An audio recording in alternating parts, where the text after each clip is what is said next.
The marine forecast for western Long Island Sound. For today, south winds 10 to 15 knots, becoming west this afternoon. Seas 1 foot less, then around 2 feet this afternoon. Slight chance of showers late this morning, then chance of showers this afternoon. For tonight, northwest winds 15 to 20 knots, becoming west 10 to 15 knots after midnight. Seas 2 to 3 feet. For Friday, west winds 15 to 20 knots, diminishing to 10 to 15 knots in the afternoon. Seas 2 to 3 feet. And for Friday night, west winds 15 to 20 knots, becoming northwest 10 to 15 knots after midnight. Seas 2 to 4 feet. The marine forecast for the Long Island South Shore bays. For today, south winds 10 to 15 knots with gusts up to 20 knots, becoming southwest with gusts up to 20 knots this afternoon. Waves around 2 feet. Slight chance of showers late this morning, then chance of showers this afternoon. For tonight, northwest winds around 10 knots with gusts up to 20 knots. Waves 1 foot or less. For Friday, west winds 10 to 15 knots. Waves 1 foot or less, then around 2 feet in the afternoon. And for Friday night, west winds 10 to 15 knots. Waves 1 foot or less. Here is the tide information. At Sandy Hook, high tide is at 4:51 p.m. Thursday and 5:26 a.m. Friday. Low tide is at 10:53 a.m. Thursday and 11:12 p.m. Thursday. At the Battery, high tide is at 5:29 p.m. Thursday and 6 a.m. Friday. Low tide is at 11:26 a.m. Thursday and 11:45 p.m. Thursday. At Kings Point, high tide is at 8:41 a.m. Thursday, 9:03 p.m. Thursday and 9:14 a.m. Friday. Low tide is at 3:08 p.m. Thursday and 3:13 a.m. Friday. At Montauk, high tide is at 6:18 p.m. Thursday and 6:38 a.m. Friday. Low tide is at 12:30 p.m. Thursday and 12:28 a.m. Friday. Here are the current conditions. As of 10 a.m. at Central Park, it was cloudy. The temperature was 51 degrees, the dew point 39, and the relative humidity 63%. The pressure was 29.88 inches and falling. The report from the Bronx Botanical Gardens was not available. Elsewhere in the metropolitan area, it was cloudy. It was 53 at LaGuardia Airport, 56 at Kennedy, 50 at Newark, and 48 at White Plains. Across Long Island, it was cloudy, and temperatures were between 54 and 56 degrees. In New Jersey, it was cloudy, and temperatures were between 46 and 51 degrees. In southwest Connecticut, it was cloudy. It was 52 at Bridgeport, 43 at Danbury, and 47 at New Haven. Here are the latest reports on the coastal waters. At Robbins Reef in New York Harbor, winds were south at 9 knots. The air temperature was 56 degrees.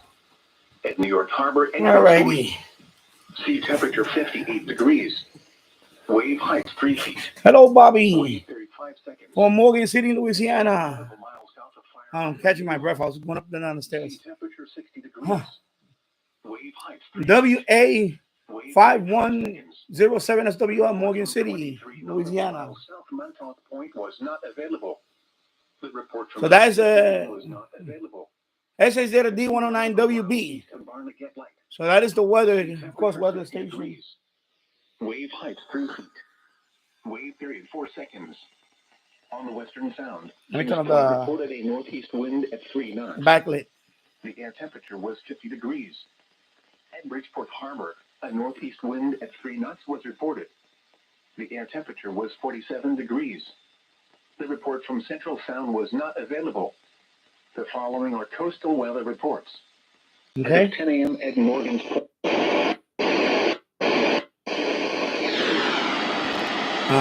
Not interference. 7 degrees. Wind was south. Yeah. Let me close this. Whip antenna down here. So then your attenuators right here. But of course, this is for shortwave and FM, the attenuator. Actually, more for shortwave. The FM doesn't really.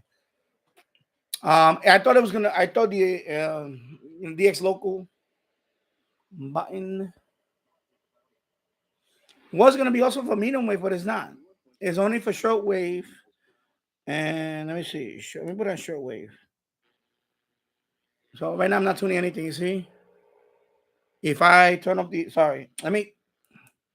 now if I put the local, you can see a display there, right? You see local LOC. Okay. And then also I did not know this. I forgot about to mention this. It also has two tone settings. So right now you see it says voice. You can zoom in there. You see it says voice. There's a button right here that says VEMC. You can switch that to music. Music tone. Okay, focus. Music. You see what it says music? So this has two tone settings. If you're gonna listen to voice or talk radio, you put it on voice. If you're gonna listen to music, you can switch it to music mode. So you can hear a slight difference. So one is a little more, I want to say bassy. I guess the music one is more fuller or bassier. I don't know what's the word for that. And then so switch it to the voice. So that helps too if you want to be able to listen to it better. Of course, everything else is the same, and of course the siren. Let me put the siren. How you do? Okay, first of all, let me turn on the. Yeah.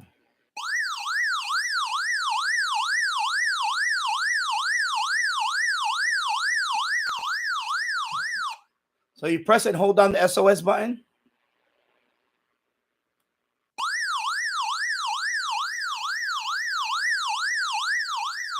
And it says SOS. Okay.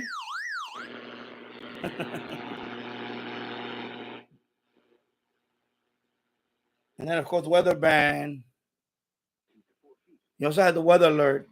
The button that says WB and right here, WB. Oh, no, right here. Excuse me. My bad. WB ALE. That's weather band. And you can turn on the alerts, weather alert. Okay. And everything else is the same. So you have weather band. You have this. Yeah. So compared to this one,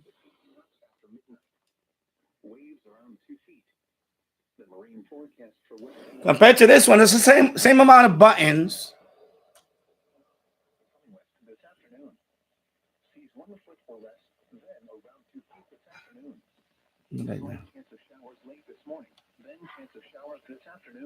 So same amount of buttons. It's just that they added a few more functions on a couple of them, and the weather band. But this one now has the voice and music mode, the DX local switch, the SOS button, the siren. We could just call it a siren. And you see interference. It's prone to interference still. It's a weather band, and you see that interference. And the price is going to be $55. It's going to be on sale for $44. Any day now, it should be ready for sale. I know they updated their website, but you can't buy it yet. It still says out of stock because this is one of the first models that came out. So it's one of the first models that came out. I don't know who else has it right now. I know Jill's official SWO channel said his is on the way. So I don't know if I guess I'm the first one showing this, but it works well. It works well. Yeah, I know a lot of hours for me. Sometimes I do live stream every other day, but I decided to come on today because I might not be on Saturday. I am going to start painting a room downstairs this weekend. So let me see. I may come on Saturday. So I said, let me come on today, talk about the radio because last live stream I did was the other day, day before yesterday. The radio, I just received the radio. and I made an unboxing video. So I just want to talk a little bit about it before and just be. My son is in school. Tomorrow there's no school here in New York, and actually it's a federal holiday. It's Veterans Day here in the United States. We pay tribute to all our military veterans, myself included. I was a veteran. Well, I am a veteran, and so the weather band works well. It does work. I got the antenna folded up, and it still picks it up. Of course, this is the strongest one. The strongest frequency is that one. I don't. There is 7 weather channels here in United States. Canada has weather channel also. They call it Environment Canada. So this radio is only going to work with the weather band is only going to work in the U.S. and Canada. And I read a comment about somebody posted, I live in Europe. Why should I buy this radio? You don't have to, because if you have this one already, you're fine. It's just that this one added the weather band, plus it added the thing that it added, which I really want to test out, is the DX local switch. And that what I really want to test out. But is it prone to interference? Yeah, it's the same radio. It's the same radio in terms of prone to interference. It is. DX local switch. Right now, from what I'm seeing from the tests that I've been doing, I don't see a whole lot of difference yet.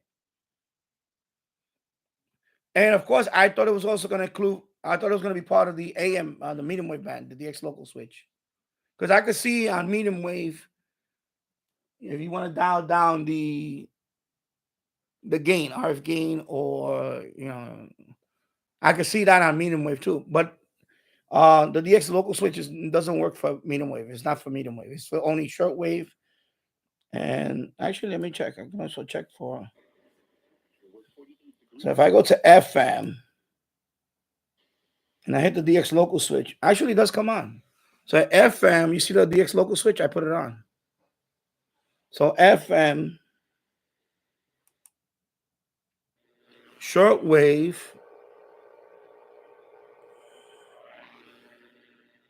let's try it. No medium wave. See, medium wave, no DX local. Okay, and then long wave. Yeah. Okay, and weather.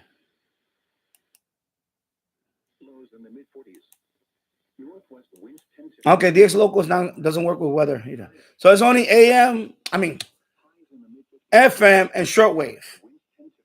Okay, DX local. The DX local switch. So if you already own the D109, unless you really want the weather band, I guess that's one of the only reasons why I would get the WB. But if you already own the D109, and see, like me, what United States, I like the weather band. I need the weather band.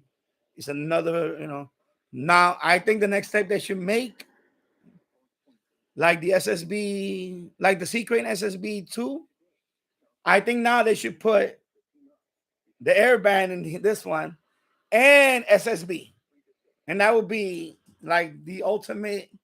And basically, the D808 with the weather band. But I think that's probably the next thing they should do is make the D808, add the weather band to it because it already has airband. Add the weather band to it, and maybe even the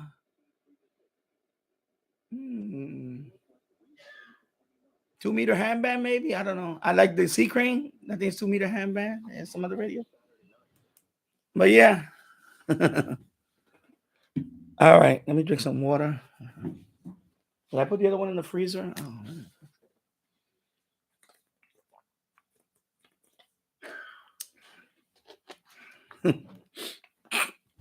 Yeah, so let me put my phone here for a minute. So the weather band does work. Okay.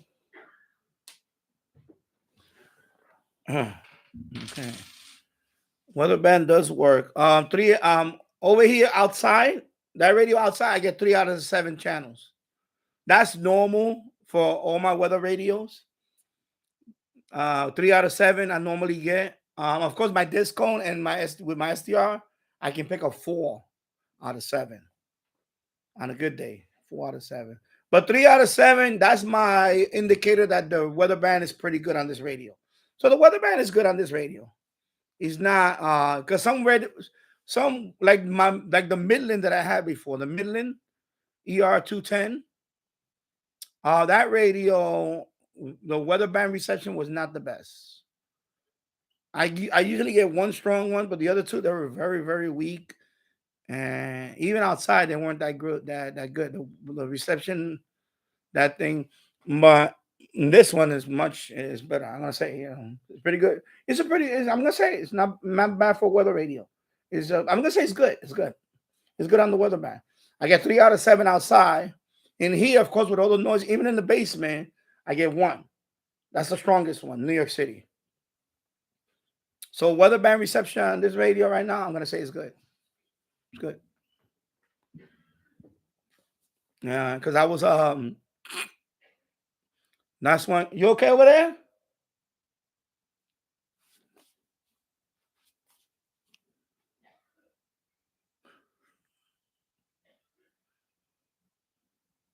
Okay.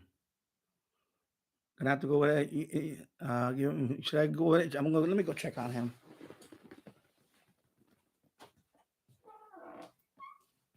Are you okay? All right. All right. Oh, 911. All righty. Okay. Yep. Radio friend. Hello, Danny. It's a lot of hours for you. Well, it's 10:58 in the morning. It's about to be 11 o'clock in the morning. Normally I'm not on today, but I've because I might not be on Saturday, so I just want to make the stream, and if I could if I'm available on Saturday, I'll be back Saturday. And plus, I'm going to talk about the radio because I'm the only person that posted a video on it, so I just want to give people an update on it. So I said, let me come on today and talk about it. So I'm gonna say so far so good. So far so good. The weather band is pretty good. On the DX local switch, I was hoping it would cover the medium wave, but it doesn't. Only FM and shortwave. For FM, I don't know why they would put that, but then again, you gotta say I never used that feature. Even on these radios, on my older radios, some of them have that. I never used it. I just never used it. I don't know. It's just me. I just never used that DX local thing. I never used it. I usually leave mine on DX because I'm a DXer. I'm a DXer, so I leave it on DX. I'm very thirsty right now. Wow. I had breakfast. I think I had too much salt. Too much salt in my breakfast. Too much salt on the eggs and bacon and all that. Oh my God. I need to, wow. That's why I'm very thirsty right now. I'm going to go through that bottle of water in a minute. So Radio Friend TV. I'm going to go Radio Friend. Yeah, it is nice radio. It's 4:51 there. And okay, 4:51. So almost 5 o'clock already out there. All right. And nice radio. Yeah, it is a nice. Tasso, hello. How you doing? Hello and good morning. Nice to see you live. Thank you. And Radio Friend, I have the SH Data D808. Yes, that's a nice radio. I love that. I love my D808 right there. Right there. Sorry, I'm blocking that. Right there. I love my D808. That's the one I take with me when I travel. When I travel, I'll take that one. Now that I got that one, that's going to be my travel radio too, because that one can pick a weather band now. Because the only weather band I had that I used to take with me a lot was the, where is it at? The Sea Crane CC Pocket. That was small enough that had weather band. So now, now I can take this one for the weather band also. So now when I travel, I'm going to take my D808, my R108, and now I'm going to take the D109 WB because it has weather. So now this radio makes it on the travel list. And of course my SDR. Now, So the CC Pocket, no longer I'm going to be taking that one for the weather band. Now I'm going to take this one. So this one, it made the list. So the weather band on it is good. It's so right now I'm going to say what is that radio for CC? Is it the CC Skywave? Not the SSB, the Skywave. Let me see what the Skywave has. I'm going to say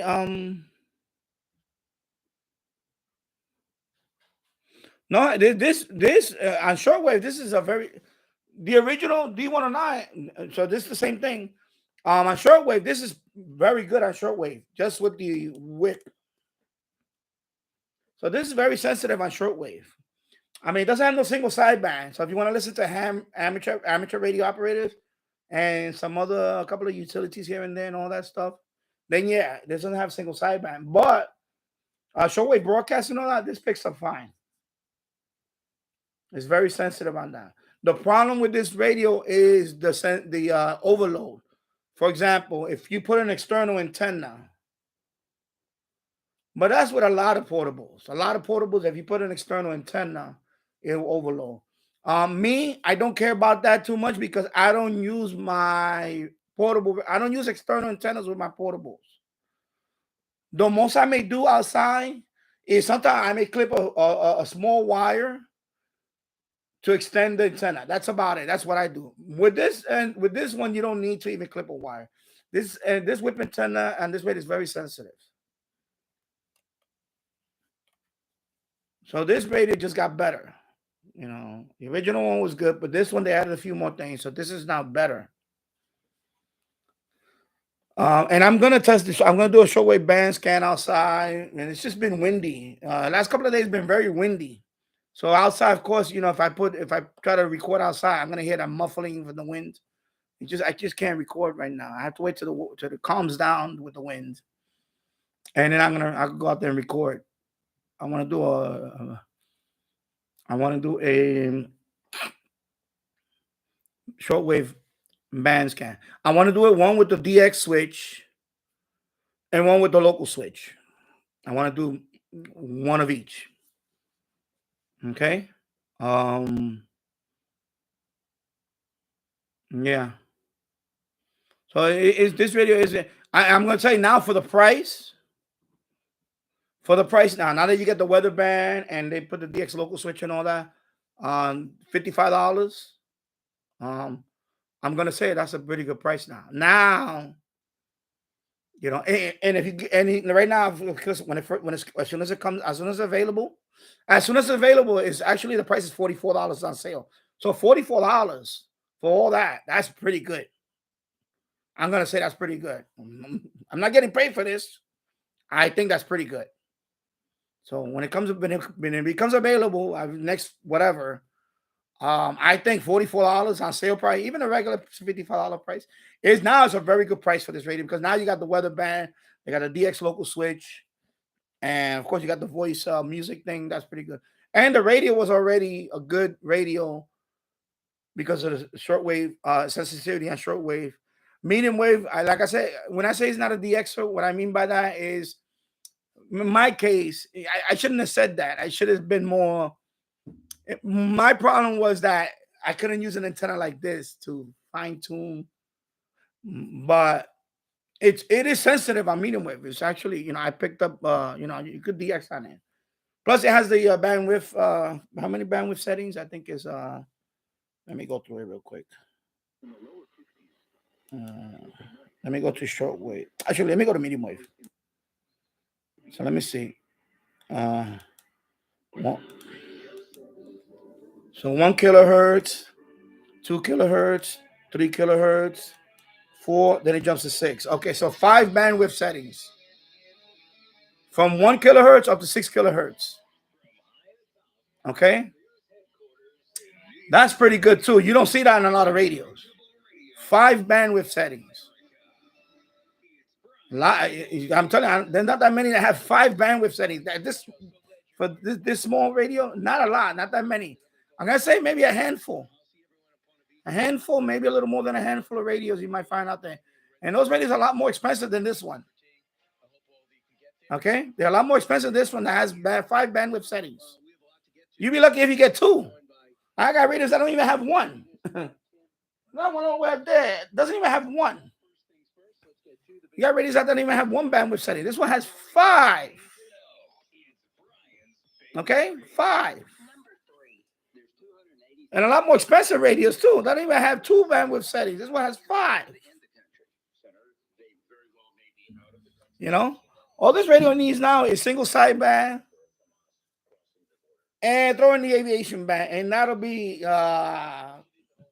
it's already a very good radio. It will be a very, top notch. But it's good. I'm gonna say it's good. So let me go down here. Glenn Dasser, hello. And glad you caught me last time. Yeah. 6 people watching, 4 likes. Thank you. 26 minutes in the books.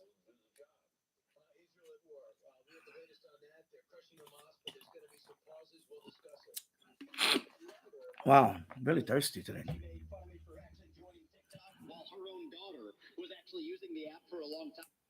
And of course, you got the SOS siren thingy.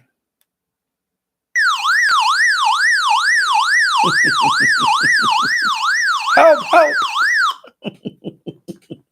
Help. All right, let me turn on my transceiver now. I'll do the FT8 while I'm here. So my son is in school now. I'll pick him up around, I'll leave out here around 2:45, 2:50 usually. Yeah, he needs a flashlight, right? But it's fine, it's fine. I'm glad they did the weather band thing. I didn't think, when I made the review about this one, I said it. I said in the review, I remember, I wish they could have added the weather band or air band or something else. And they listen. That's the one thing about it. I'm going to give SH Data credit where credit is due. They do listen to the users. They do listen to the users. And right after I made the review on this one, I'm going to say within about a couple of months, maybe a little more than that. I'm sorry. A little more than that, maybe 3 months. They reached out to me. And they said, we're testing out this radio, and we would like you to test it. At first, I missed that deadline. I missed that timeline because I was in Indiana at the time. So then they said, but as soon as we get more available, we'll send you one for testing. So then they sent it out to me, a couple of months after that, when it got announced. But I can tell you that's not the last of the radio. They're making a lot of other radios. Remember, SS Data started with the original radio. The first radio was the 808. I really believe that was their first radio, the flagship radio. And that one was such a success. And then they came out with all these other radios. They have some look. If you go to their website, you see all the radios they have. They have one that looks retro. I have the D328. I have the 219. Where's my 219? Right here. My 219. Let me put them back. Actually. Okay, I don't know. People don't want to see my. People don't want to see my tuchus. This ain't no tuchus cam. And then this one, happy. Sorry, let me just put these back first. I forgot to put them back from the other day. Yeah, sorry about that. Let me go around. So I say data, let me go back here. Sorry. So you see it, and they have the 328, 219. And then they have other ones, There was another one that I was thinking about buying, but then when Jules bought it and he reviewed it, I was like, okay, I don't want to buy that one. It's kind of like the bigger version of the 328. It's a bigger one. I forgot. I said the 368. I forgot which one it is. But then when they came out with the D109, I was like very excited about it because, and they are, I can tell you that they are making others. So they're here to stay. If I had to put portables in that order, Texan will be, I think in shortwave portables now, Texan is still number one. Not by a lot. I mean, I shouldn't say not by a lot. They are number one. I mean, they do have the 990X, which is a great radio. I know that H501. I don't have any of those. And those are great radios. Of course, the PO A80 is a nice radio. I have the 660, which is a very good radio too. So I'm gonna say Texan is right up there, and then Sangean.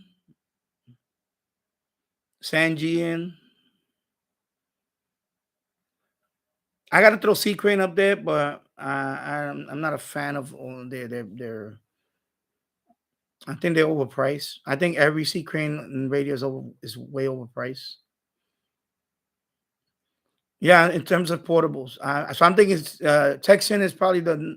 I'm gonna say I think because I know people go, what about Sony? Sony doesn't make them anymore, so let's not count. I'm talking about now companies that are making portables now. Not who made portables. And Sony, of course, was great. I'm talking about companies that make portables now. I'm thinking of C Crane, Texan, right? Sangean still comes out with, and of course Eton. Then you have that's the upper one.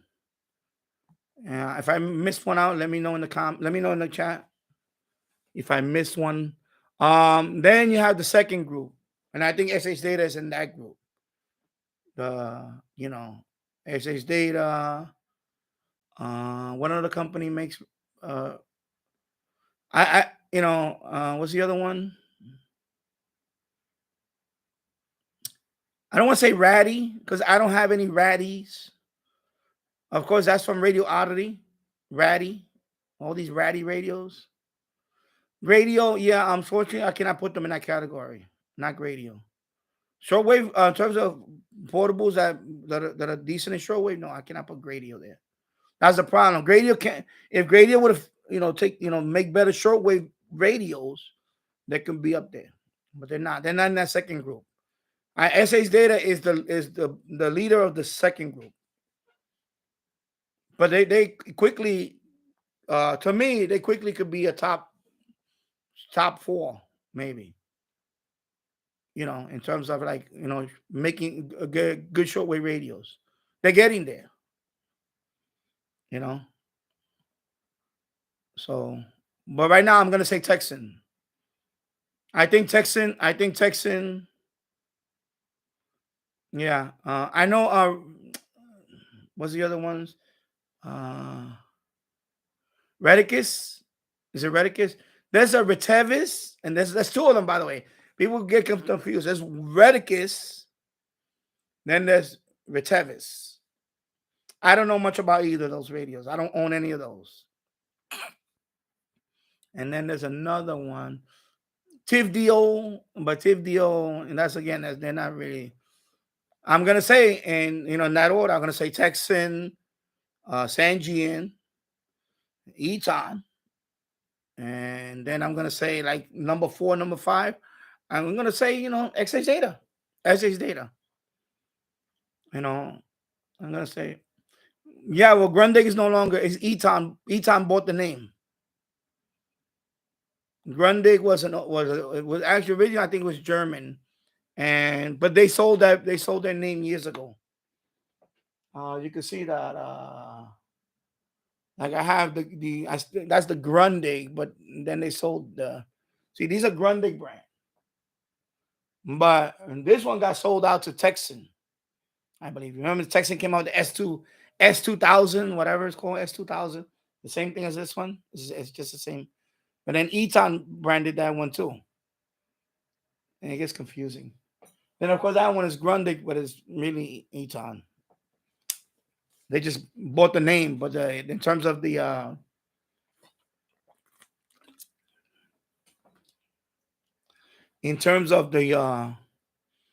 quality, no, that's long gone. Grundig was German, yeah, German. I have an old Grundig way back there. I'll show you that boom box. That's an old Grundig. That's from 1970. I forgot what year. That boom box right there, and it's in German too. It's in German. So that one, even the all the buttons and everything, all the menu stuff is in German. So that's originally in Germany. And that boombox, Grundig. And that's when Grundig was king. And Grundig was really good. You had Grundig stereo or Grundig radio like that. That's quality. They're expensive too. And they still are expensive. If you find them on eBay, those things are still, they command a good price for old Grundigs. But this one, not so much. This, I think this was the last model that they actually started rebranding. I think before that was the 650. Is it a 650? Which was a big one, a big Grundig 650. That was Grundig. I think after that radio, that's it. Then they sold off the name. Then this one came after that, the 750. I don't know if there was a 700. I don't remember. There might have been a 700. I'm not sure. I have to look that up. I know I've seen the 650 because I go on Pinterest and I look at the vintage radios, and I saw the 650. It's a big radio, it's a beautiful radio, and that's when Grundig still was a company. Now it's just a name. It's just a name now, But of course, I know people say, "Oh, cheap Chinese radios."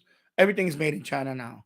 This screen I'm looking at now, this webcam, this microphone, a lot of parts are made in China. Even if it's final assembly, it could be in the United States, like C-Crane. If you look at the radio in the back, it says it made in China, made in, even though it has an American name on it, whatever. A lot of it is made in China. People, don't kid yourself. A lot of parts are made in China, whether you like it or not. It's just the truth. And that's why that's why you can things are still affordable. If it's not for that, yeah, with hate to say it, with union. I'm not anti-union. It's just that with union dues and all this stuff and wages and all this stuff, if this radio, for example, if this radio was made all in the United States, this radio would not be at $55. This radio will be $100.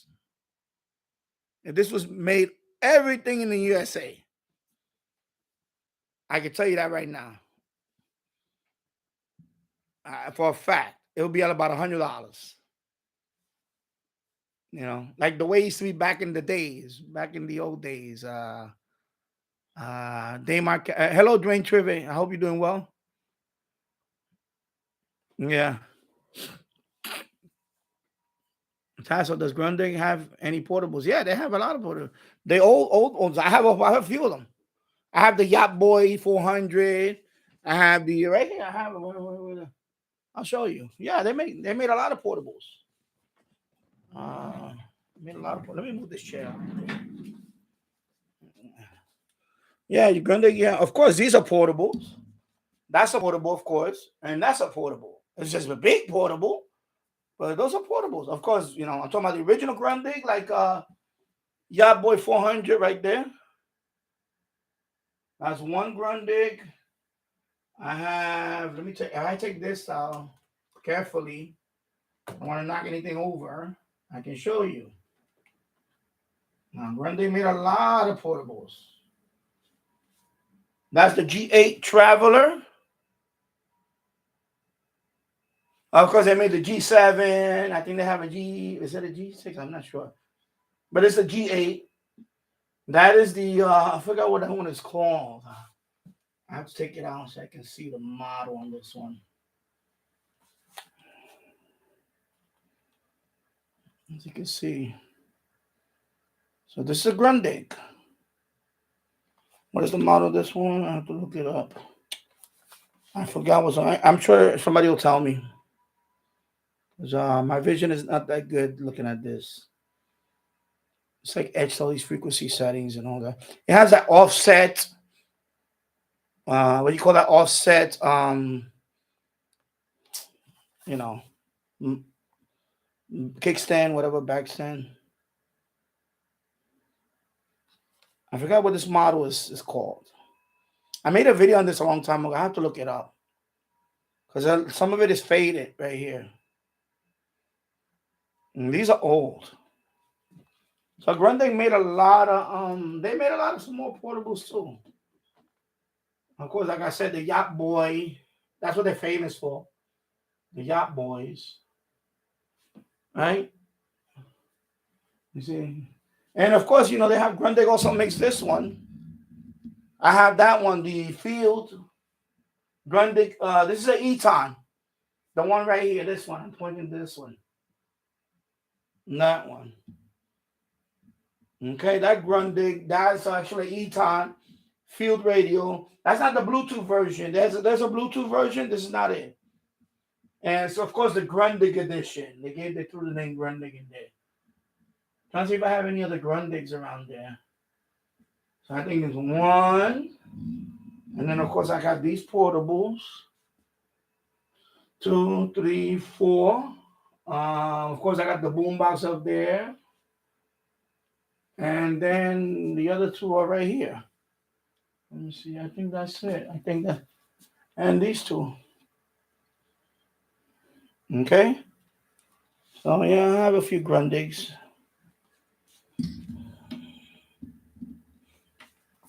And if you haven't subscribed to my channel, click on that. Well, don't click on me. Click on the subscribe.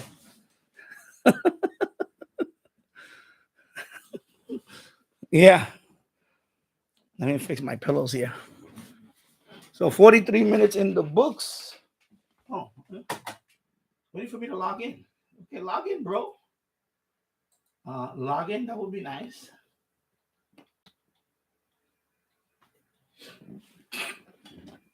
Yeah. I have a few.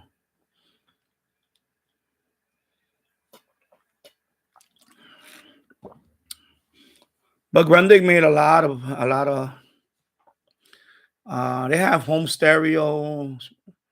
When I look at my because I have Pinterest account, you know Pinterest. I don't know if you guys are familiar with Pinterest. They show like old magazine photos and you know, like old newspaper ads or whatever. Sometimes they have actual all the picture of the movie, you know. And I seen them on Craigslist sometimes. Like a whole stereo, Grundig stereo system, old stereos, old receivers, you know, vacuum tube type radios and all that, you know, receivers. Grundig been around forever. And they used to be they were great. Of course, now it's just, you know, it's a Chinese owned, they just slap the name on some radios I have.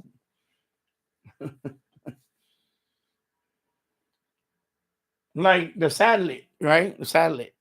They just keep bringing out that line, the satellite. They just bought the name.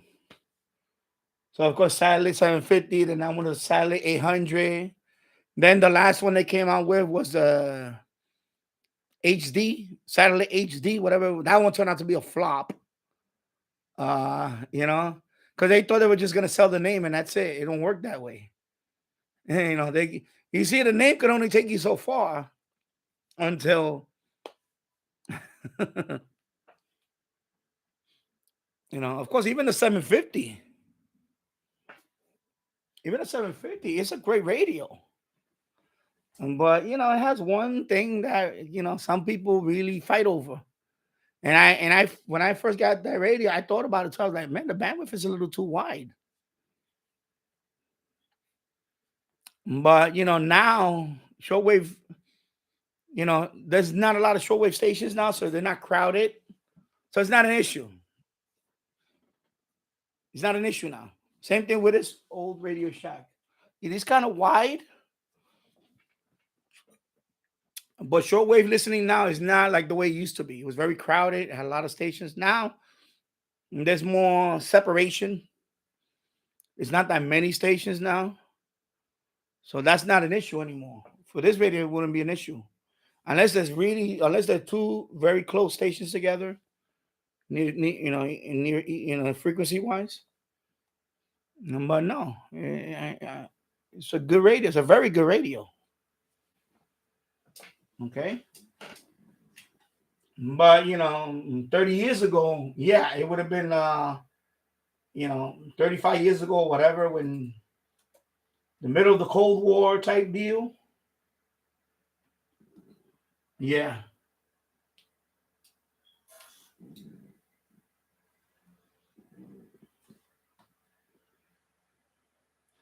I'm just putting on the cycle. I want to see how 10 meters is doing today. So I think I'll be on for a couple of hours or so.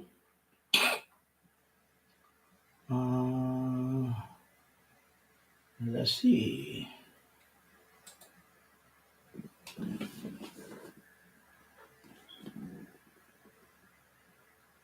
All right.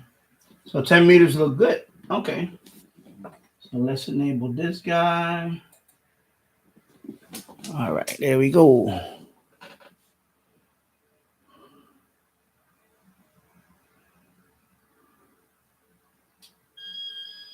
All right. Dwayne Trivet, I had a 262 Grundig. That was a solid wood big radio. Yeah, see, like those. Yeah, those are beautiful too. Some of those because like I said, on Pinterest, I see all those pictures of those old radios, and I'm like, wow. Of course, I pinned them, and I have my own section. What they call that? When you put them in a group in Pinterest, I call it vintage radios, and I put everything in there, and I can see them every once in a while when I want to look at them.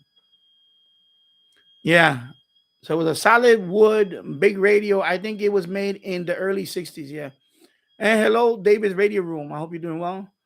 And just joining in for a few minutes before lunch. Okay. Yeah, it is about lunchtime.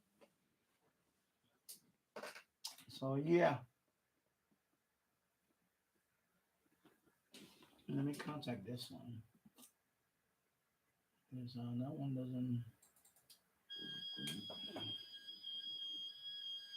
Oh, okay, that's West Coast. Okay, I already have that. I already have all those states. I just need a few Eastern states. And the southeast. I need a few in the southeast. Yeah, let me put on okay, my mouse. Where is my mouse going to? Can I go here? Okay, there you go. Sometimes it's confusing when you have two screens. It can get confusing. Sorry about that.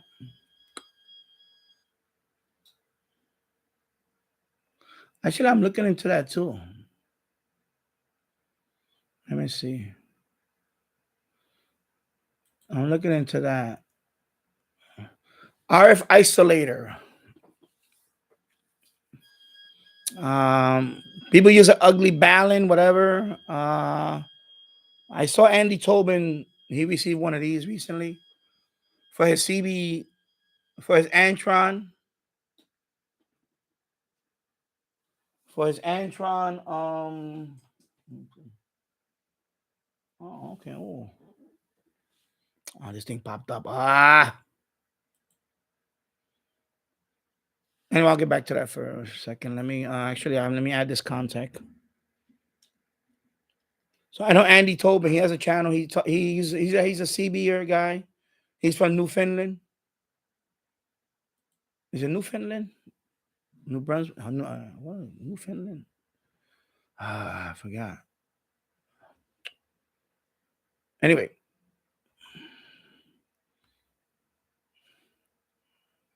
So let me add this guy, and then I'll.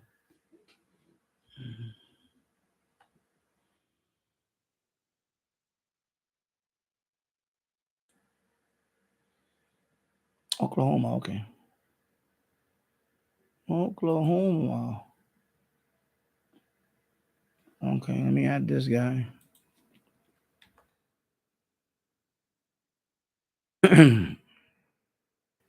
Yeah, be right back too. Okay. 7 people watching, 7 likes. Thank you for watching. Yes, yes, and yes. So my 8. Let me just save this record here. Thank you for that. And let me confirm here. Okay, where's that guy at?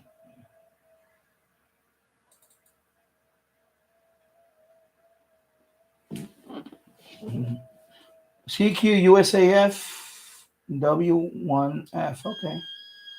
I'm going to try to contact that guy. USAF, Air Force. Air Force. It was like me, Air Force. I was in the Air Force. So.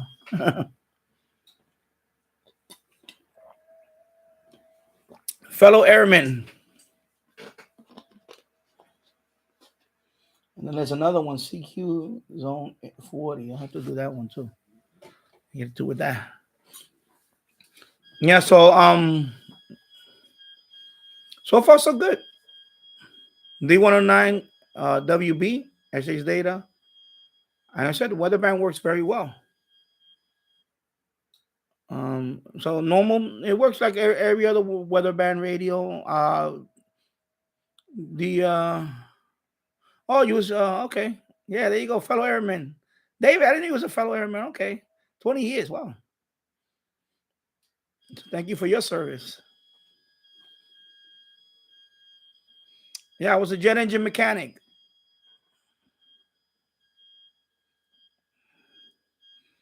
Of course, we all went to boot camp in Lackland, San Antonio. I was watching a video about that the other day. I was a chow runner.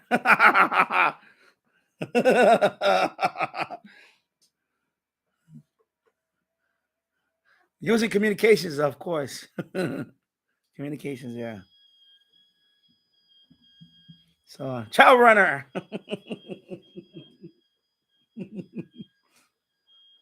I used to bebop when I was marching, and then my drill instructor, he just said, "Oh, I'm gonna fix you up real good. You better get the good." So he put me as a chow runner. So the chow runner is the first guy that goes into the, I call it the mess hall, or I forgot what they call it, chow hall. And I would go in front of the officers and drill instructors, and I had to, Sir Medina reports his order. And I gotta tell them I'm bringing in the my flight in to eat, and they would just pick me apart.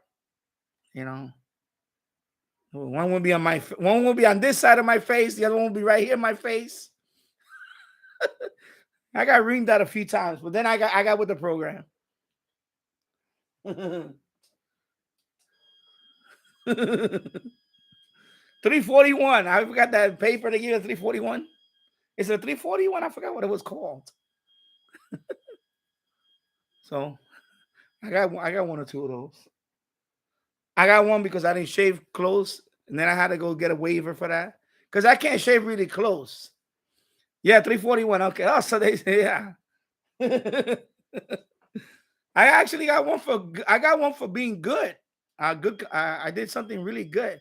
It was like the first week of boot camp, which I already knew about. See, before I went in there, I already knew about NCO, was a commission officer, was not commission officer. I already knew about all that. I knew about rank. And I saluted right away. Bam, bam. And, I was walking with a couple of other fellow airmen, and oh, man, they went off on, and they say, you know what? I said, I didn't even have my name tag yet. We were, first, I think the first guy was like, you don't even have your name tag. I said, you know what? Good job. I was like, wow. I think it was, I don't know, it was a staff car. I remember. It was a colonel, but it was a staff car. And, we didn't even get into all that. I was like 3 days in or 4 days in boot camp. And I got one for good, being good. I was like, wow. But of course, right after that, you're a child runner. So you got to wake up a little earlier than the rest of the people, than the rest of the flight, because you got to get ready to go down there. Oh, my God. They used to try to rip me a new one every time I used to go down there.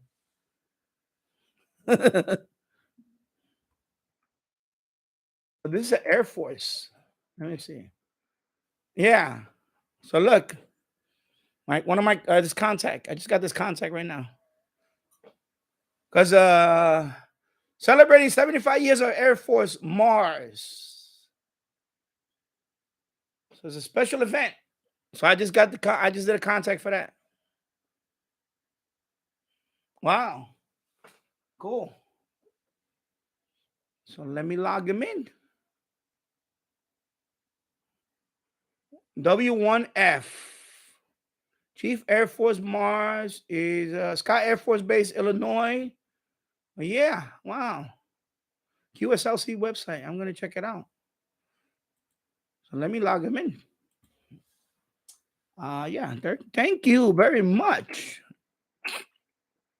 That's nice. Also, Illinois. If I'm correct, that might be the first. Well, it has to be confirmed, but man, thank you very much. Wow. That's nice. Yeah. All right. Pretty cool. So I just got, sorry about that. Come on, focus. Focus.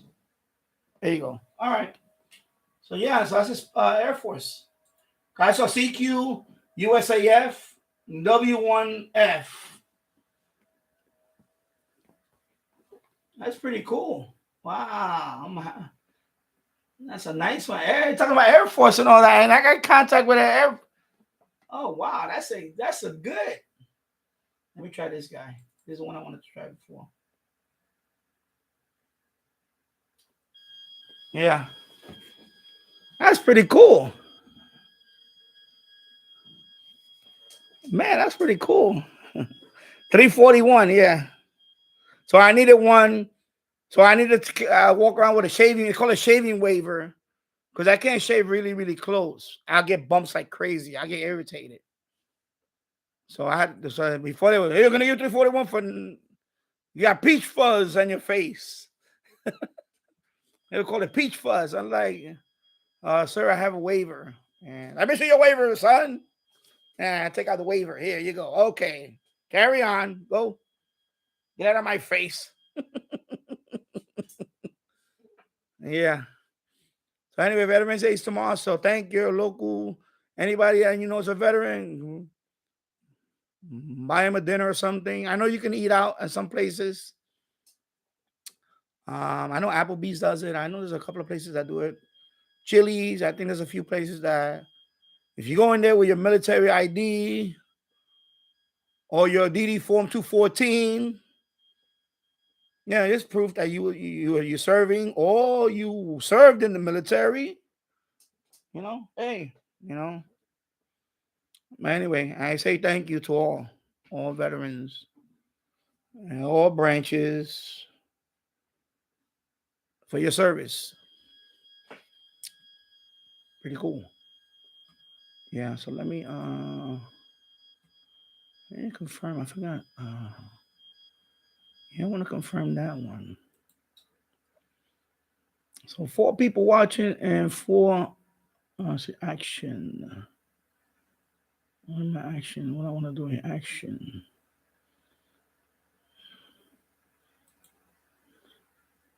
Yeah, a request. Okay, yeah, I want to request confirmation.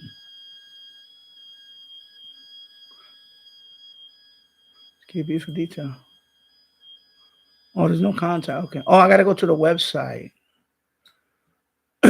Now let me go to my page.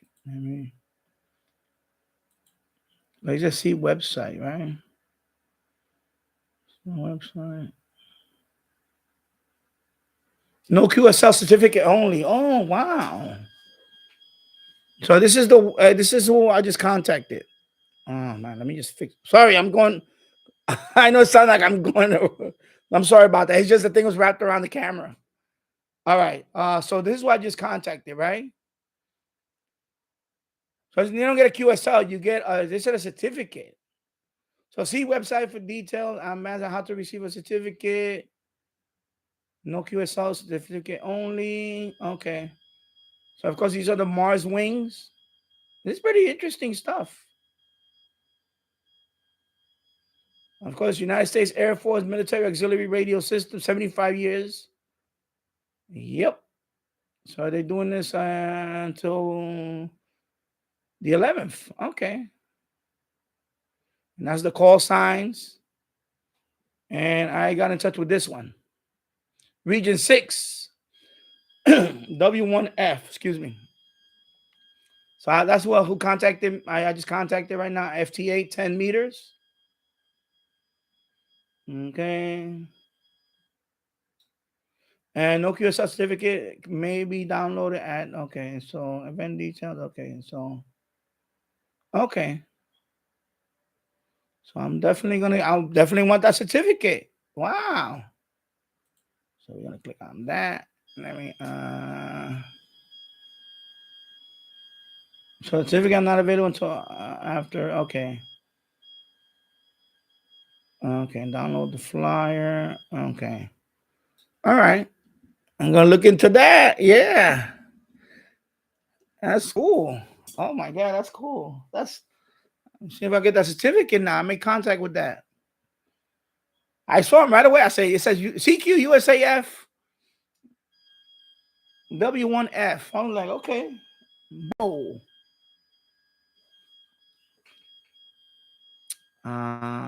Let me also check out the map because, but of course, then they don't. I just checked they didn't, so they don't do confirmation QSZ. So I'm not gonna get that state because I think I needed that state. Let me check if I needed that state. I think I already have that state.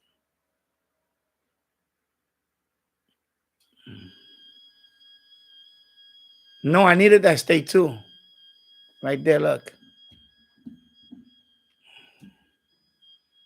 Illinois. So right now it's one unconfirmed. So I needed that state too. Wow. Yes, yeah, I just need a few states here and of course the Alaska and Hawaii.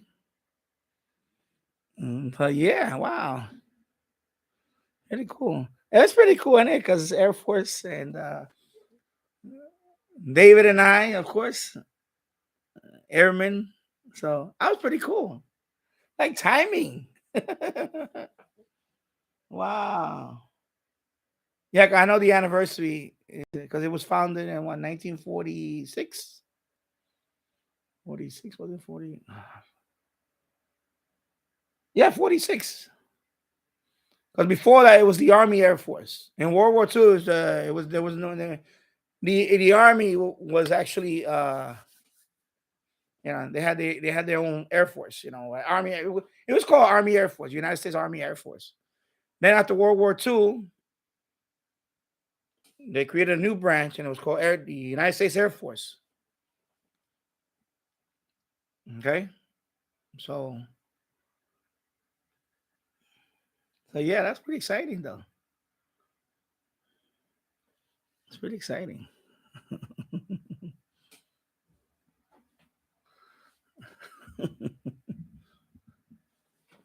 Yeah, of course, a t-shirt. My wife made this. She actually made this with the Cricut. It's a tool called Cricut, but it's one that makes the things, the what do you call it? It's like the decals you put on this t-shirt. You got to iron them on. So she made this. It had my handle, my YouTube at Danny Shortwave, but it came out messed up. It got, I guess she ironed it too much. It got squiggly, so I peeled it off. So it was supposed to be subscribe and then at Danny Shortwave. But so I have 5 more of these t-shirts, blank t-shirt. We're gonna try different things. One of them I'm gonna put my call sign, like this one. One of them I'm gonna put my call sign. Like what's on the pass through in the window. I want to put one here. I told her one, just put my call sign. So she's making that for me. Pretty cool. Yeah, so this one is long gone. Okay, let me go back to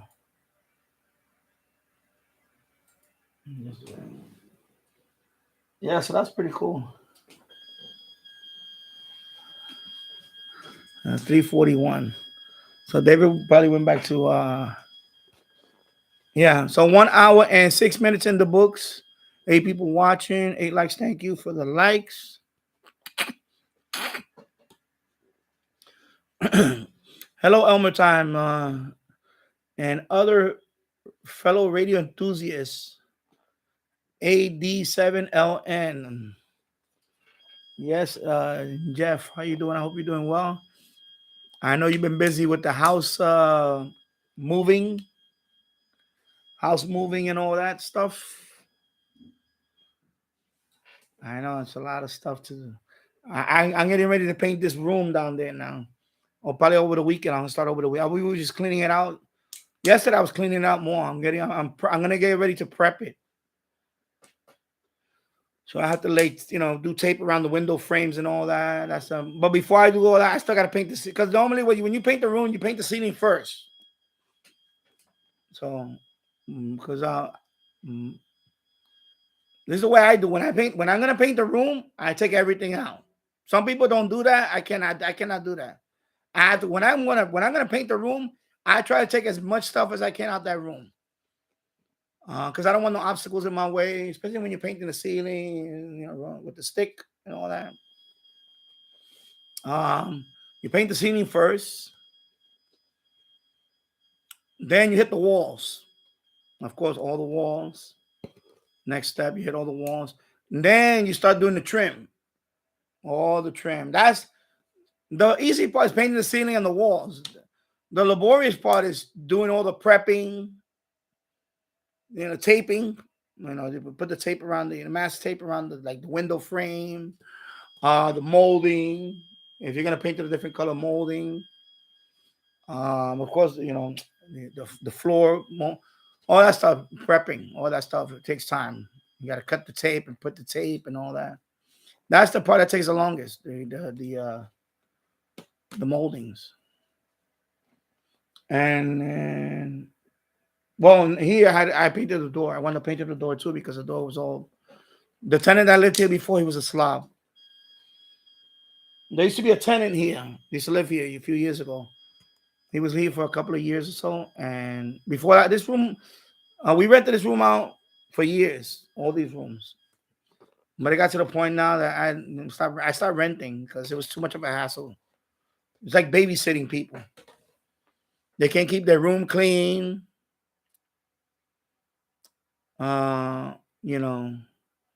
Always breaking something, or they will leave the stove on sometimes. Stuff like that is, especially leaving the stove on, that's dangerous. When you start doing stuff like that, you know what? You're gonna be out my house. You're not gonna stay in my house.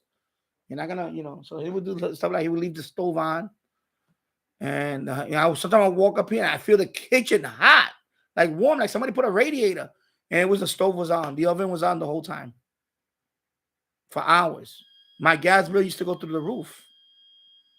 With 1 or 2 people in this room up here, the guy used to cook steak every day, The guy used to eat steak every day. He's this thin. And he ate steak every day. And he had to put it in the oven. What the hell? It was ridiculous. Anyway, he's a slob. That's one thing. I don't know. People are just Elmer time. And repairing sheesh. I'm on my way out to the store for a few food items. Be back soon. Okay. Yeah, I know. That's what I've been doing in the boiler room lately. I've been fixing it up. I put up a new shelving.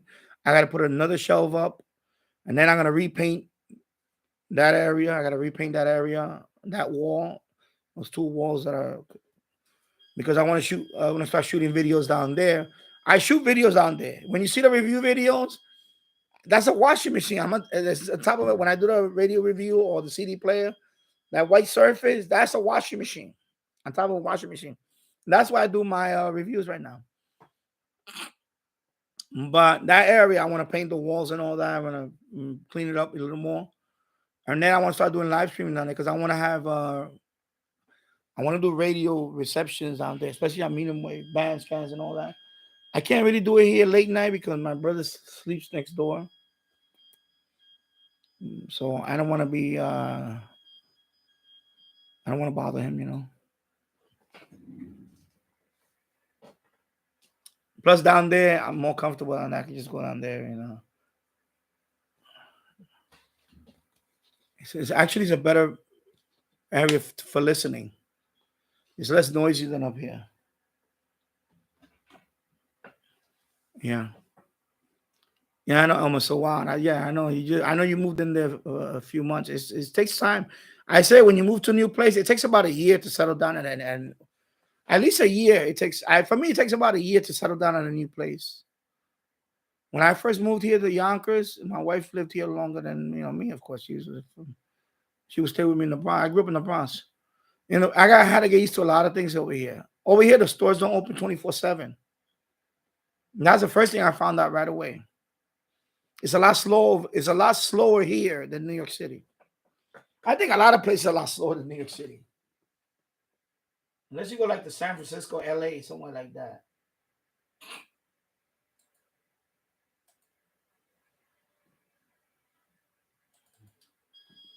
Let me see you. Let me check. Let me contact that guy. So yeah, so I found out it's a lot slower here. New York City, you could eat anything. Anything is there. Spanish food, Chinese food, everything is right there. The same, within not even a block away. Everything is right there.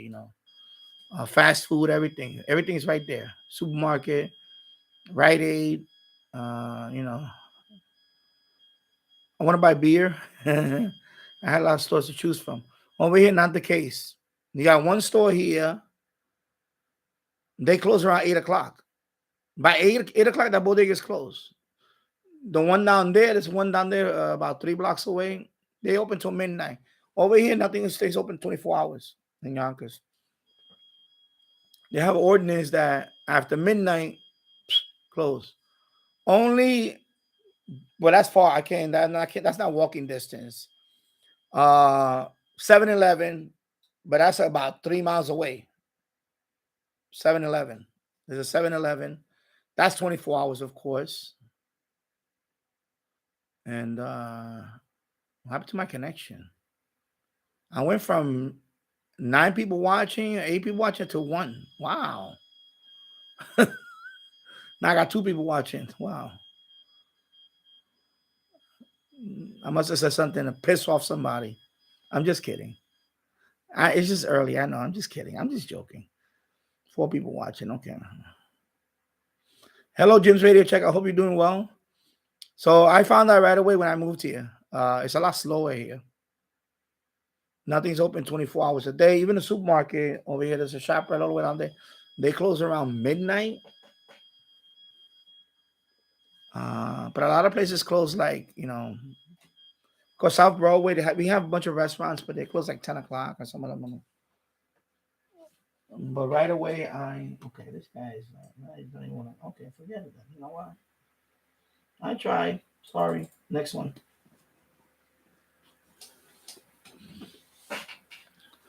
Yeah, so Jim, I actually started a new channel too. I had to. After I did that CD player review, I was gonna do this for a while. I was thinking about using this channel and merge it, but I didn't want to do that because I want to keep this radio channel. I want to keep because I already built the links for this channel and all that, on my social media and all that. Even the title, Danny Shortwave and Radio DX. I don't want to change that now. My URL has the Danny Shortwave and Radio DX. I have a Facebook group that has that URL and all that. I'm already in the searches, Google searches and all that quite a bit. So I don't want to change that. So I created another channel. It's called Danny Product Reviews. So in there, I'm going to review stuff that's not radio related at all. For example, I put the CD player in there because this is, it's a CD player they send me. But what I'm going to do, because they asked me to,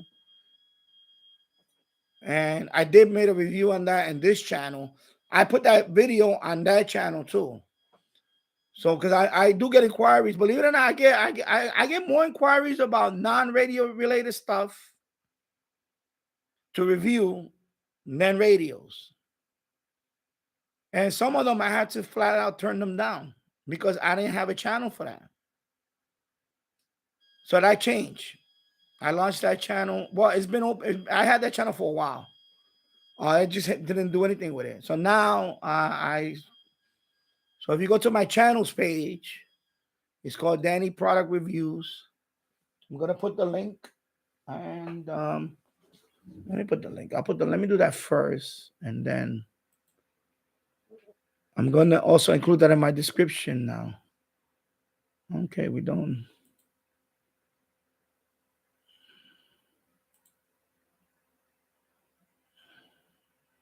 Okay, I'm gonna stop that. Let me see if it's yeah, okay. Oh my god, I hate that thumbnail of me they put. So if you sub that channel, I'll sub you back. If you want, you have a channel, I'll sub you back from that channel too, if you want. We all could use another sub somewhere. So that's Danny Product Review. So I have this one. I have a few more already on queue that I'm gonna some of them you already saw them on my channel here. I'm gonna put a couple of radio reviews in there too. I'm also gonna put my desk review that I made a few months ago. I'm gonna put that one there. And then I'm gonna start reviewing product. I got tools that I want to review. I got stuff that I want to review. I got chargers that I want to review. I just bought a charger the other day. I want to review that charger. It's a very good charger. And anyway, this is the channel right now. Eventually, I'm going to change that icon or avatar, whatever they call it. I just put that one there, but I'm going to take a picture of myself and or something. I don't know what to think of. So this one, first video that's there is this one. And then I'm going to start adding my channels here and all that. I have to, So if you sub here, let me know. Or what I'll sub you back from this channel also. So we can do that.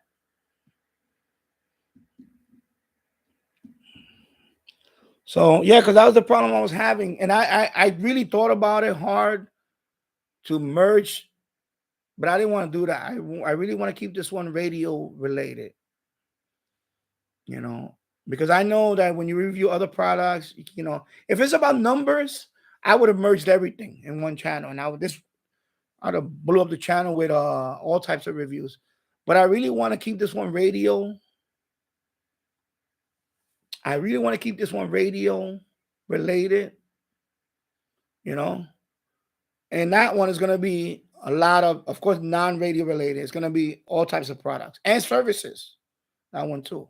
Some of it's going to cross over here. Especially if they really want me to do it here. I know a lot of them want me to do it here, but I have to explain to them, listen, like the CD player, a CD player, I made an exception because it's audio. It's audio related. And of course, radio stuff, it is audio related. And I say, if people like it, they're going to like it. They're not going to like it. They're going to thumb it down. Who cares? Whatever. but I really want to have a separate non-radio related products on that channel, because I do get you'll be surprised how many of, I guess they like the live stream part of it. I guess they like the fact that I really, I guess people like my reviews. Good for me. So I've been approached. About, I'll give you a number.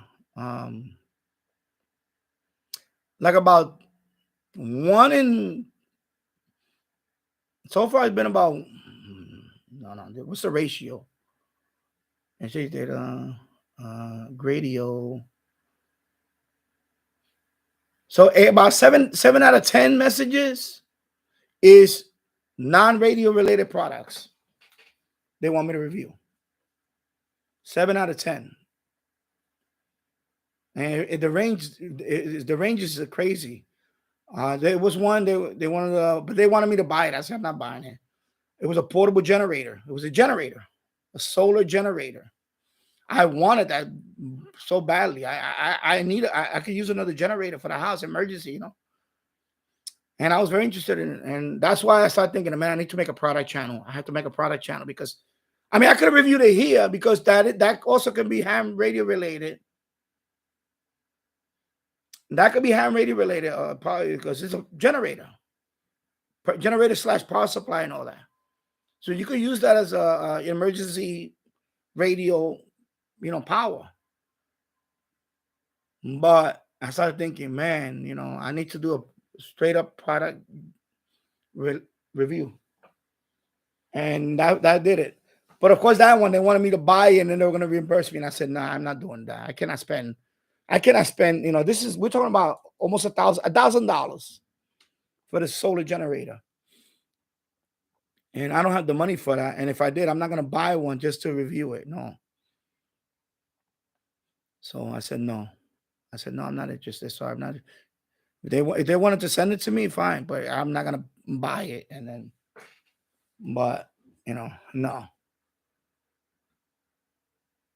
But yeah, so I had to say, it's about time. Let me just get this thing going. And I know right now it's gonna start at the bottom, and that's that's fine. That's fine. You got to start somewhere, right? And let me just add this guy, and then Jim, I'll get to your. I see your message. I'm not ignoring. Okay, so this is Arkansas. Okay, I already have Arkansas, but anyway, thank you for the contact.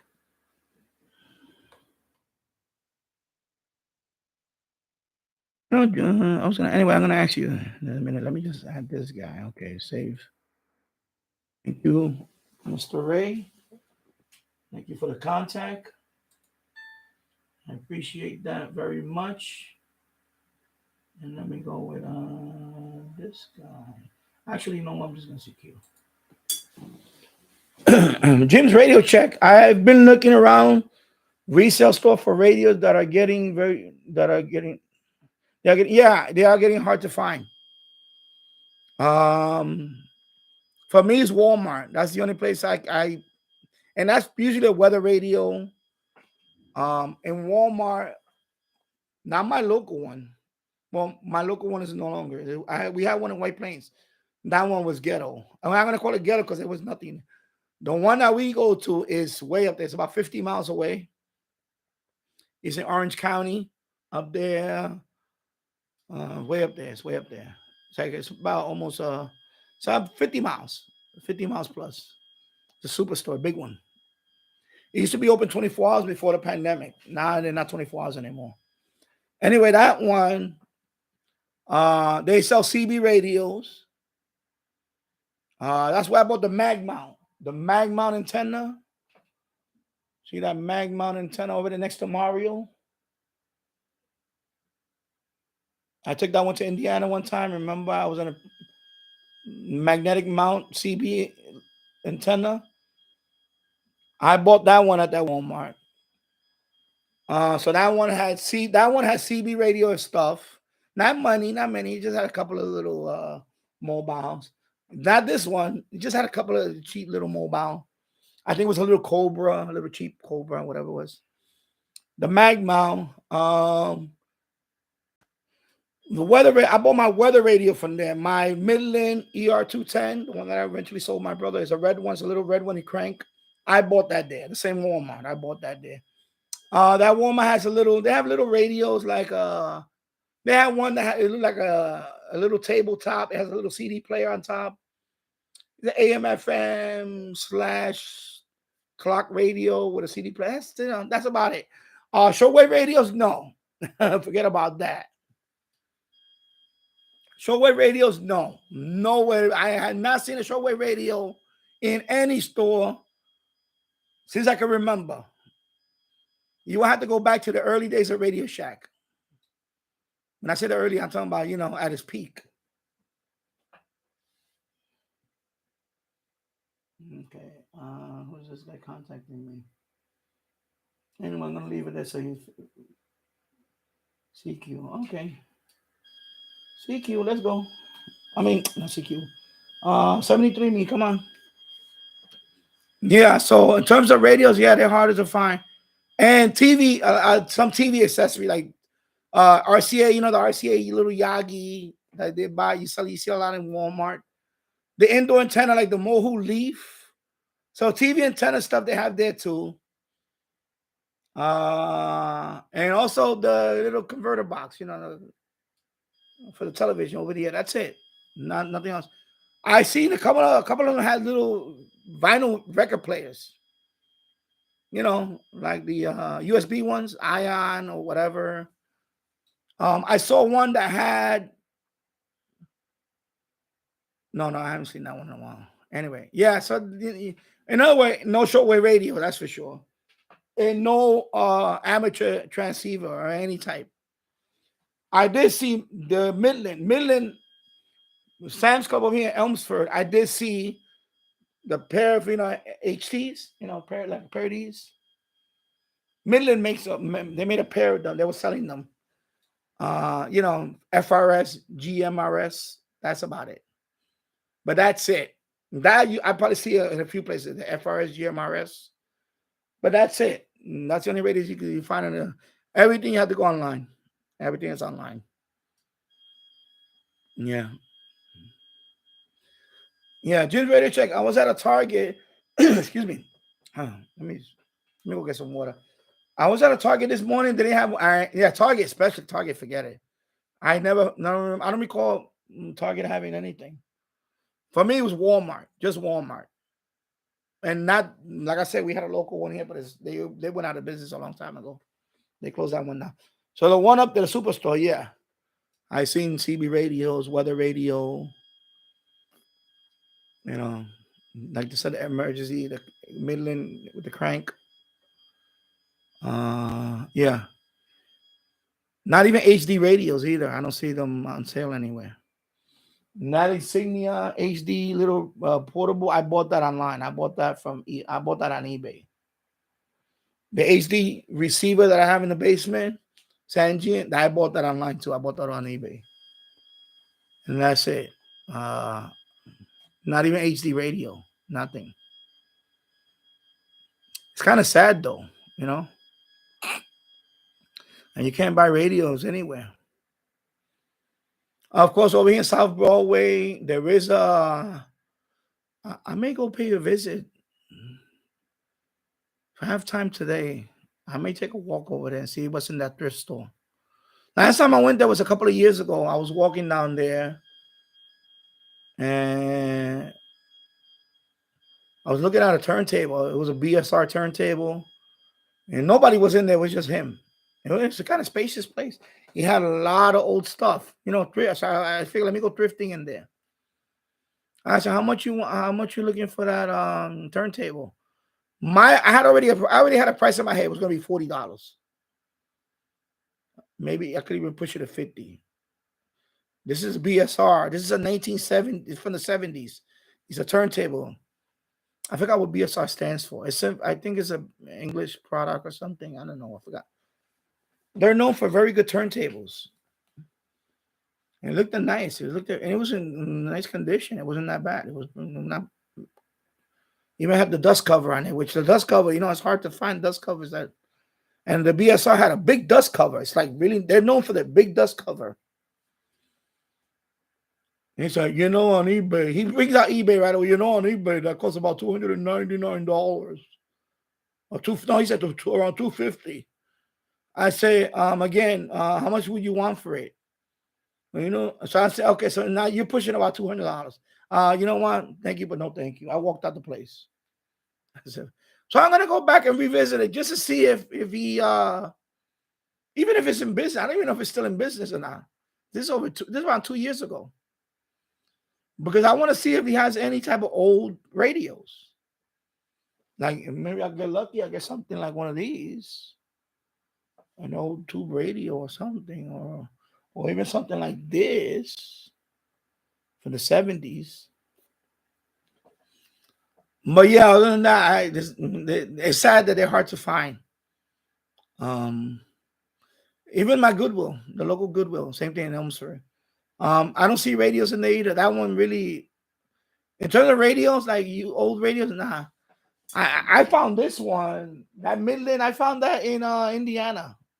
It's a Goodwill, Indiana. I found that. It wasn't even here.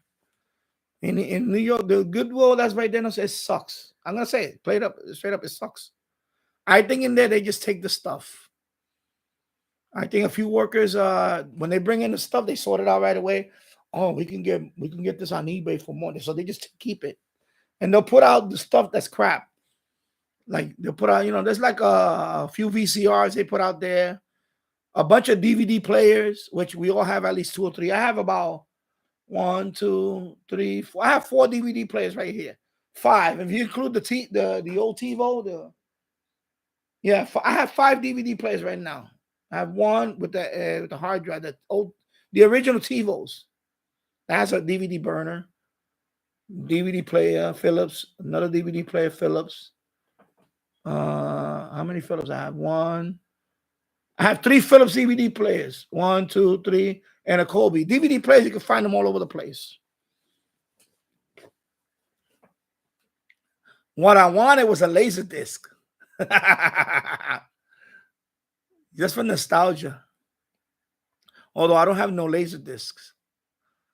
Somebody was selling one on Craigslist, but they were located in like far away. I was like, we're not driving down there. He was selling a laser disc player. And the CD, I had one. It was a Fisher.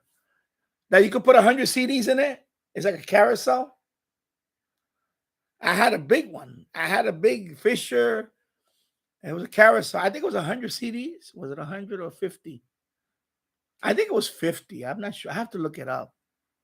Might have been 100. I don't remember. So we're talking about the 90s, the right before, around 94, 93, 94 to 95, around mid 90. 100 CD. You could put CDs. There's a carousel. And I would just play. Stay up and have beers and play music and listen to like a jukebox. Now was the what back in the days. We were like, you was a man, you had a party machine. You just boom, boom. I'm listening to Metallica. Next thing you know, okay, let me go to this album. Boom. This artist, I listen to all that stuff. And I still have all those CDs to this day. Yeah. Jim's Radio Check. So there is a large truck stop 2 miles from my house that they have a lot of CB radio. Oh, that's cool. Yeah, I know truck stops. They do have a lot of CB accessories and all that. When we went to Florida, there's a place in North Carolina we went by. It's a real big place. They even have like a statue of Elvis and a statue of famous people.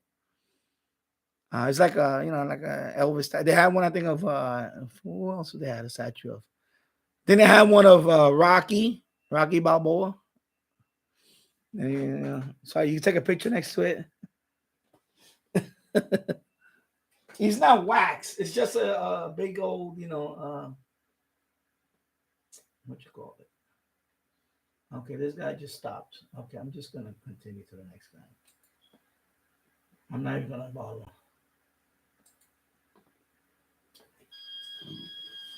Yeah. So hello, Robert Varner. I hope you're doing well. Yeah, so truck stops. Yeah, you do find some CB equipment in those places. So the one I was talking about was in it was called Kenley 95. So I know if you guys been down I-95 going through North Carolina. North or south? North. Yeah, north. Kenley 95. Right? You can look it up. It's a big truck. It's huge. So they have all that stuff, all types of stuff in there. You know, it's a big truck stop. It's really big. It's a big truck stop. They even have the full truck on display there. Inside the place, they have a full truck inside there. Like the full rig is all there. And it's big. So I know truck stops on. Okay, I just got an ad. Okay, wait a couple of seconds. So 1 hour and 36 minutes in the books. 5 people watching. 10 likes. Thank you. So yeah. So what? XH Data D109WB. Earlier in the stream, I put on the weather band. It works well. The weather band works fine on this. I was able to pick up 3 out of the 7 outside because over here is too much interference. Over here, I can pick up the strongest one indoors. So the weather band does work well. It works just as good as any other any good weather radio. The weather band works good with this radio. It's fine. So it's sensitive to that too. It's okay. Because there's some weather radios like the CC Pocket. The weather reception on that one is not the best. It's okay. But of course, that one does not have a whip antenna. So I'm going to give it its props on that. It doesn't have a whip antenna that you could just, this one, of course. So this one, 3 out of 7 weather channels. That to me, that's an indicator that the weather band is good. It's good. It's not,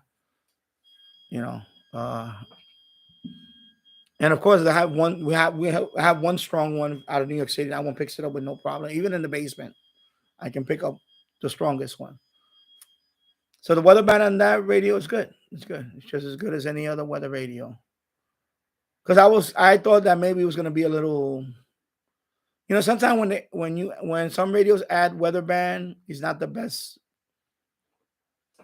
weather radio in terms of reception, but this one is good. So I'm going to give it its props. The DX local switch is the next thing I'm going to be testing. All right, DX local switch.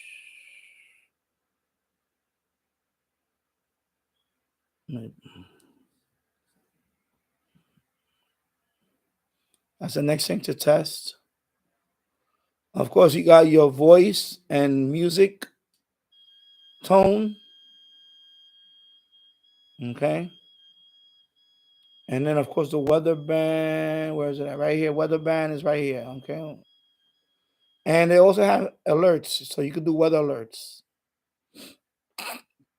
And, of course, this button is just a siren. Okay. So if you hold it down,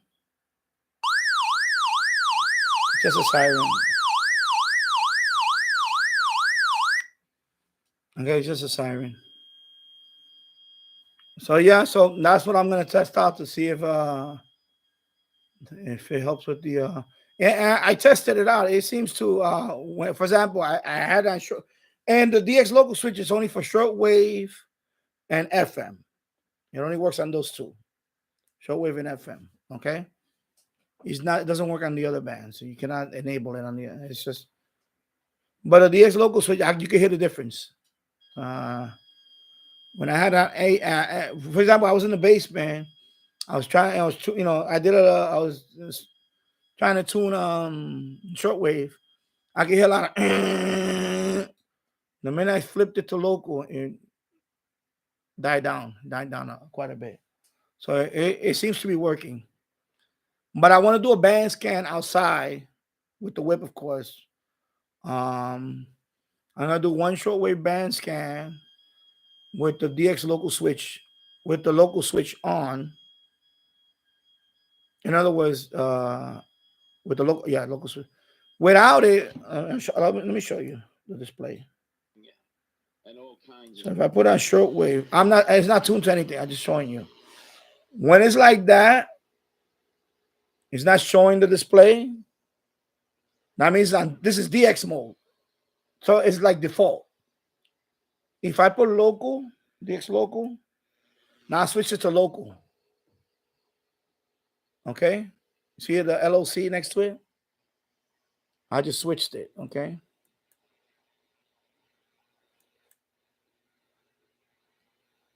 Okay? I'm not tuned to anything. I'm just showing you the. So when you switch it to local, you're going to see the indicator. Local. So if I switch to DX mode, there's nothing. You don't say DX. It's just off. He's not on the screen. Okay? With the focus. Come on with the focus. Okay? So just showing you there. Yeah, I don't want to tune up here because it's noisy right now. And then I may do one with the external, but in fairness, this is a very good radio without the external. I don't need the external. When I listen to anyway, for me, when I listen to shortwave on a portable outside, I don't use externals. The only external I use is if I clip a wire to the my antenna. That's what I don't use an external. I don't do that anyway. You know, because I don't do that anyway at all. I don't use any of my portables. I don't use external antennas on them, even if they can. I really don't use them for that. I have so many. I don't really use them for that. But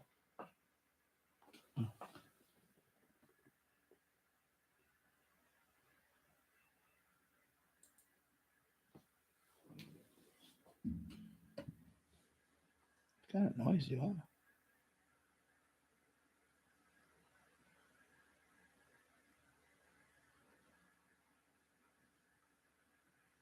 Let's see. Yeah. Yeah, I mean, they're good. I mean,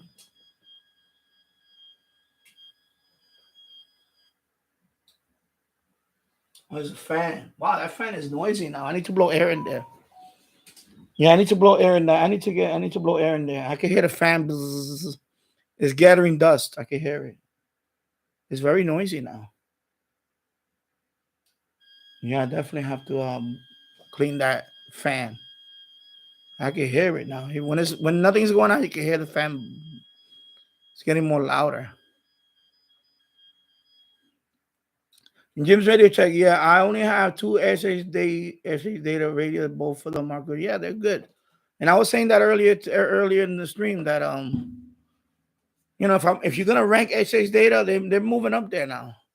I still say that Texan now is the number one in terms of portable shortwaves. I'm gonna say Texan is the number one company in that, and then I'm gonna say Sangean.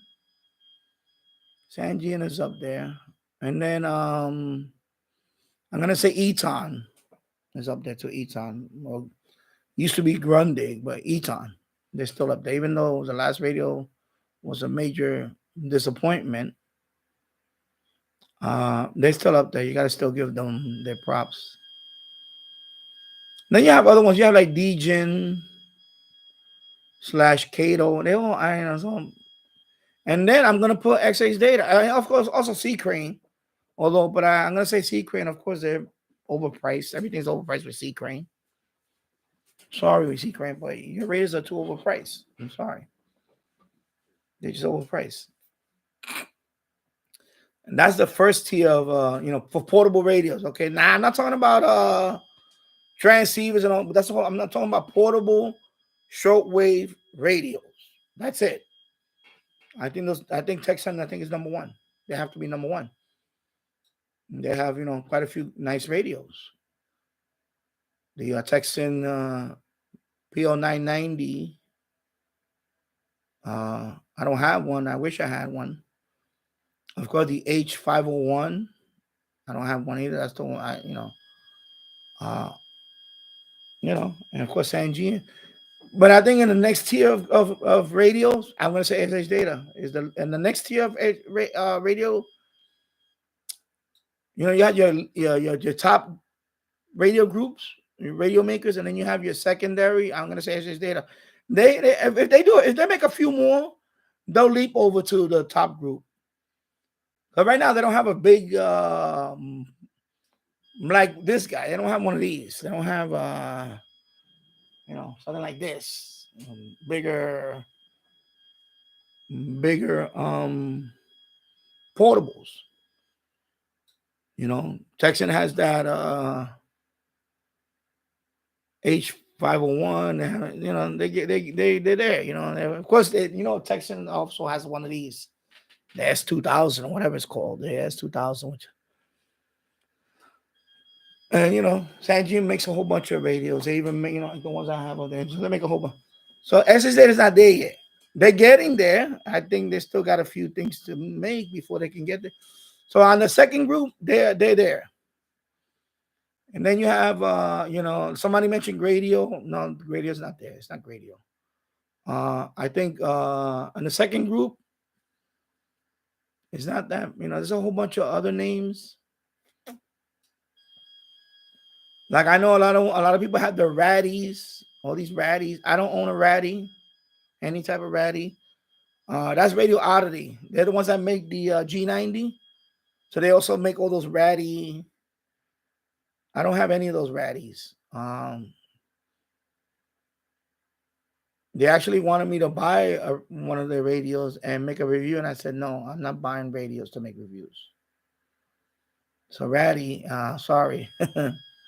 I would have made a review on a Raddy unless somebody sends me one.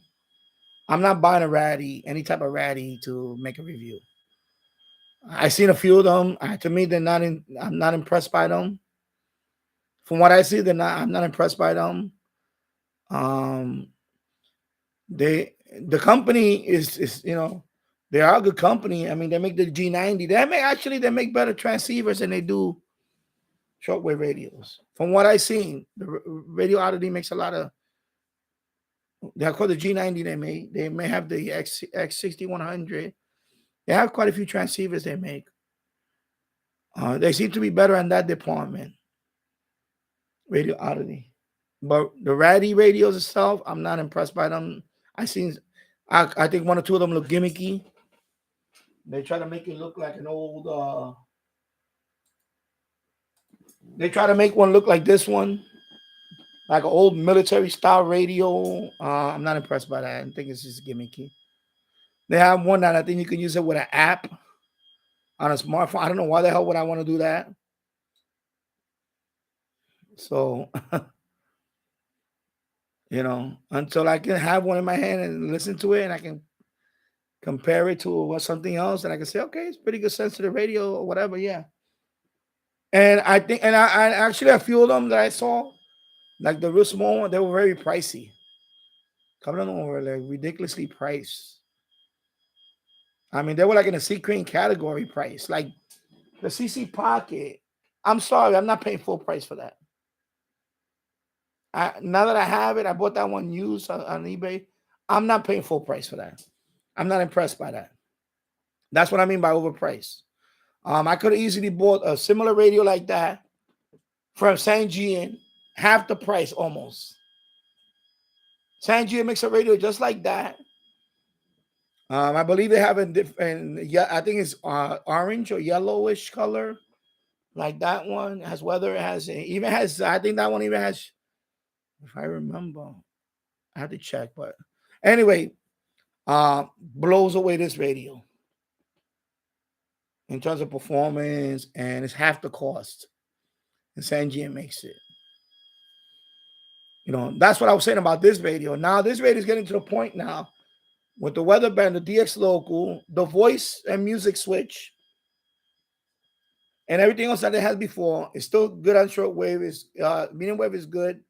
FM is very good. It's still good. Now you throw in the weather band. Now you're getting to the point where this one can beat out a C crane. You know, I think the C crane, the original Skywave, this one can beat it out. Performance and price. Okay, they're not the Skywave SSB or the SSB2. I'm talking about the original Skywave. When you know the original Skywave was the price, this is not even close to that price. This is going to be $55. Of course, it's going to be on sale for $44. At that price, it's a very, very good buy. A very good buy for that price.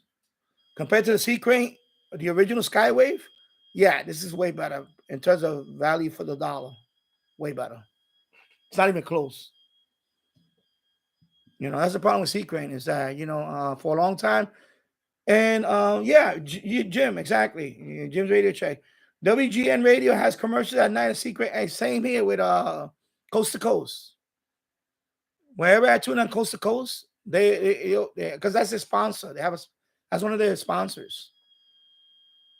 WOR over here is WOR. At night is Coast to Coast. And that's C crane. You know, yeah, they have a few, but you know, those are like, for example, if they don't know anything about radio, they think, oh my God, C crane is a great radio. I'm gonna pay a premium for it. But if you shop around and go to shortwave channels like mine and listen from a real shortwave listener, an enthusiast, then I tell you that C crane is not worth the price. It's overpriced. I'm sorry, it is. I'm not impressed by this radio in terms of the price. No, it's a nice little radio, but no, I wouldn't pay full price of that. Of course, I got the EP back there, C crane EP. That's the medium wave is good. It's nice, but I got a lot of radios that are good on medium wave. That's SH data. Radio was SH data. Yeah, it's SH data. And the Xiandong, that's SH data. Yeah, so Ready Wow is SH data. You know? And I think that's what happened to, I think when it first came out, I think they were trying to see which one. They could have easily called that one the SH data R109. You know? They could have called the SH data, would have been the same thing. Because I when I saw it, I looked at it, I said, that's same thing with this one, you know. Now, so I think this one now, compared to this, the original Skywave, this one will beat it. Now the next step is, of course, to either step up the D808 and put a weather band on there, and maybe 2-meter band on it, like what the C crane is doing, or do it to this one. The next evolution of this one is going to be SSB and then 2-meter or something like that. You know what I mean? I think that would be the next. So, you know, I think this is now in the second group of radio makers. I'm going to say SH data is number one. You know, in the second group. And I know people are going to say, what about Sony? Sony doesn't make radios anymore. That's old. I'm talking about radio maker today. Most of them are from China, of course. I think number one is Texan. Texan, I think, is the Texan right here. Texan. That's the most I have here is Texan. Texan 990. I got the PL365. I have I have a few. Actually, I don't have as many as I thought I did. Yeah, I have a couple of them. Actually, I don't have that many Texans. I have more Grundig than Texan. You know, I was this close to getting the 880 a few years ago, but I wanted to get in the 660. I like the 660. It's pretty good. Okay, come on. Roger. Come on, wrap it up.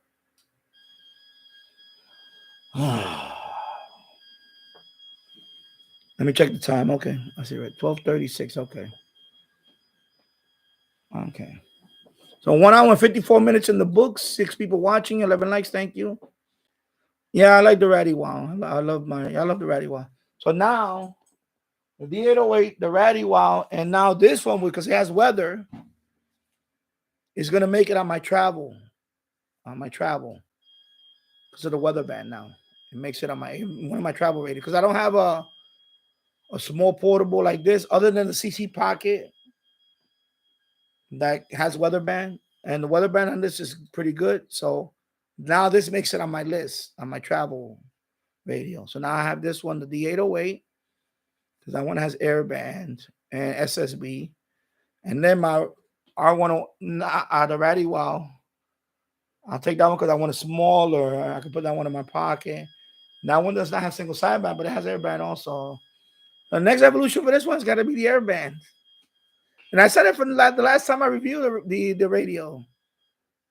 They should have put the airband in there, or the weather band. I guess they listened and they decided to put the weather band. So that's pretty cool. You know, I think it's cool. So I'm going to say $55. That's a good price. So $10 more than the original. But as soon as it becomes available, it should be any day now. $44 is going to be on sale. So as soon as it comes out for sale, I would just get it. $44, a good price. That's a very good price for this radio. I'm going to $44 sale price. That's a very good price. I'm not getting paid for this, folks. I'm just saying. Because the weather band, now you added the weather band and you added the DX local switch. If you look at the C Crane Skywave, the original Skywave, what is the price of the Skywave now? How much are they still selling that? What is the price on that? Okay, where is my mouse now? Wow. Okay. I have to tap it because I'm using a wireless keyboard and mouse. So I'm going to go to C Crane. So, oh my God, with this mouse. I'm going to make my mouse pointer bigger. Okay, let me go to C Crane. I'm going to go to official C Crane. Of course, they have the CC Radio Solar. That one looks interesting. But again, something is on the pipeline that's going to blow that one away. I'm going to leave it at that. Because the solar, I'm sorry, $99 for that radio, that's too much. $99.99 for the C Crane CC Radio Solar. Nah, that's too much. There's about 10 weather radios I will buy before that, and there's a lot less. Even half the price of that. Yeah, I'm sorry. Nope. Nah. You lost me on that one. So let's see. Shortwave radio. Let me go here.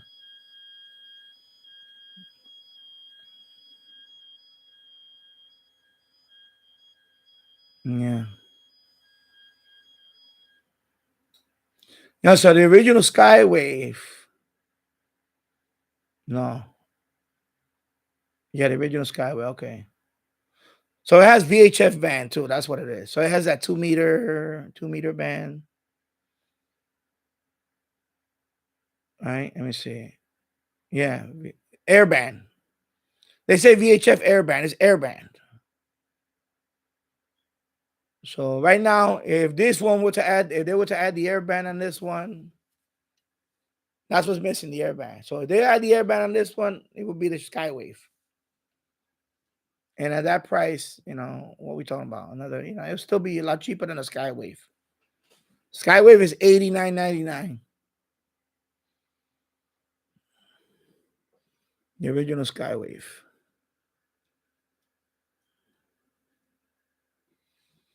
Yeah, I know a lot of people they knock this one, but it's a good radio. It's a very good radio. Then radio check. A lot of people don't like the Eton 750. I kind of like it if you're used to I keep mine on narrow, exactly. I like mine.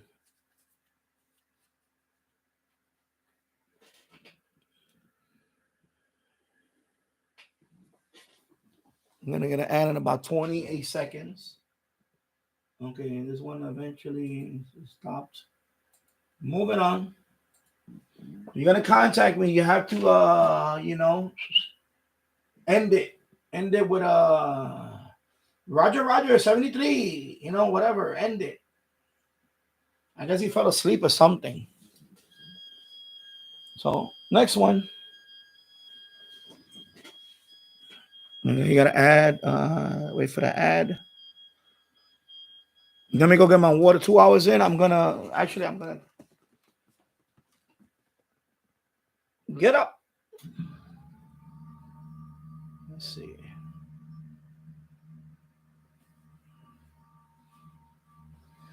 Yep. All right, I'll be right back. Let me go get my water. I'll be right back. Let me take this chair out the way too.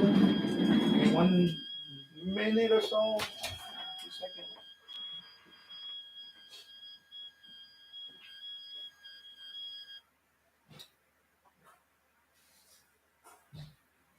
Water.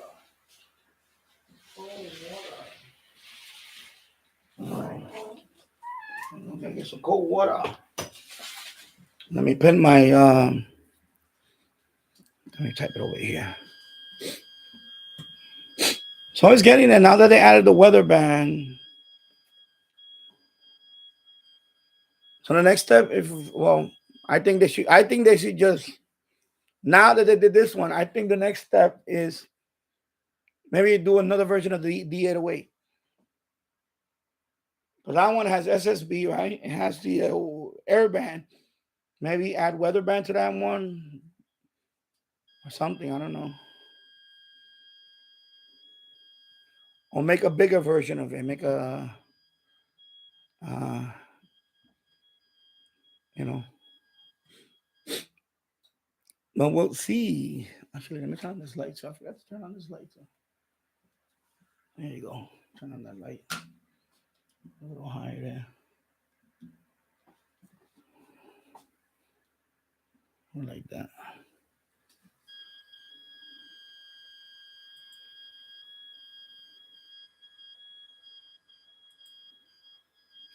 Yeah, so I know that's crazy. A lot of people don't like that radio. I mean, it's a good radio. I like this.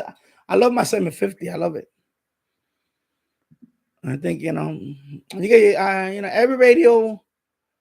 Just like even when I did the review on the CD player, people say, yeah, I had a couple of people. I understand. Some people say it was overpriced. It was a little bit but you got to compare to my first CD players that I had that played MP3. They were very quirky. They were really quirky. It was hit and miss whether it would play your MP3 CDs or not. And this one does play no problem. So, I mean, that was a good thing. Let's see. Okay, confirm. So I got to look into the Air Force one. Because I had this contact earlier. The Air Force, this Air Force. So they don't get QSL, but they have a certificate. So I have to go here to apply for the certificate. And this is their site. So I have to look at the, I want that certificate.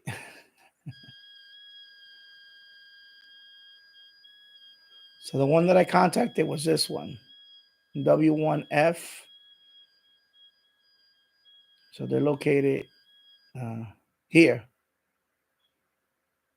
Around your neck of the woods, Jim, from Illinois. What Air Force base was that? I forgot the Air Force base. It's up here. What was that? Oh, I forgot.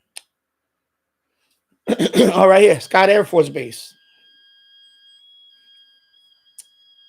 So I can't, FT8, 10 meters. I saw it as a CQ, USAF, and W1F, and contact. Pretty cool. So they're celebrating the 75th anniversary of the United States Air Force. Now, see, special event will include communication amateur HF bands from 160 to 6 meters. And the technician license and 10 meters. That's the one the digital one. 10 meters. And the technician license portion of 10 meters using SSB, CW, and digital. So there you go. It's a good thing I got on that one. So I'm going to try to get that certificate.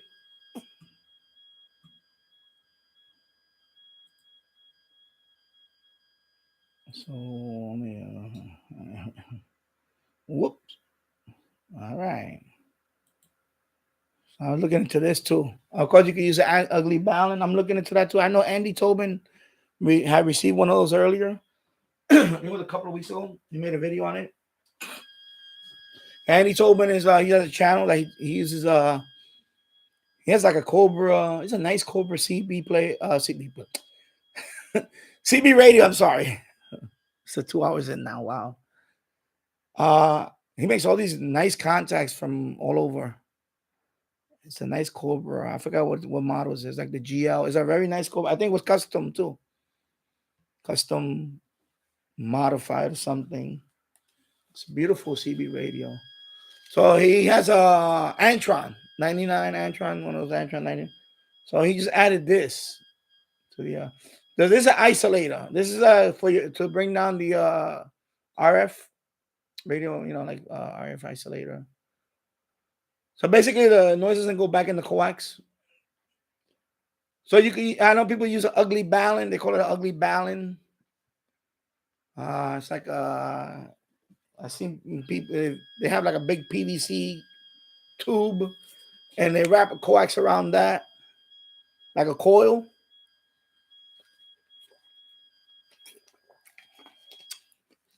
So I'm looking into that too. For this line, for my for the NFET. I'm looking into that.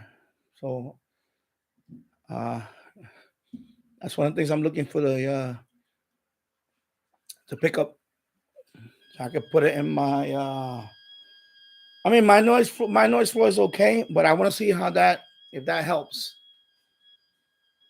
I mean it should help. So you put that, you got your antenna. You put that in after your antenna, you like a little jumper cable to that, and then the other side of that isolator, you take it into the shack. I think that's the way. That's the way that's the way he did it. I have to look. I think you do it that way, or I think you do it that way, or you have it at the other end. You put that, but I think it's no. I think it's on the other end. Antenna to that, and then into the house. I think that's the way he did it. His antenna to that outside, and then into his shack. So he did a video on that a couple of weeks ago. So I'm curious to see if it actually helped. And I'm looking into getting that. I want to get that for my NFET.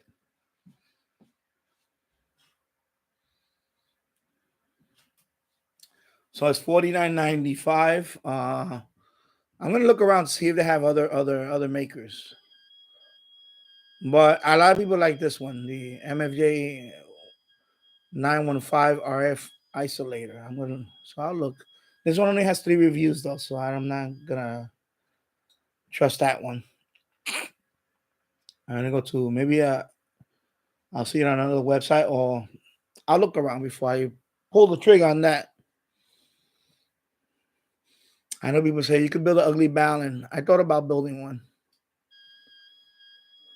That's about Andy. Let me ask Andy. Andy, what do you think about this? There you go. I'm gonna ask Andy too. I'll ask him.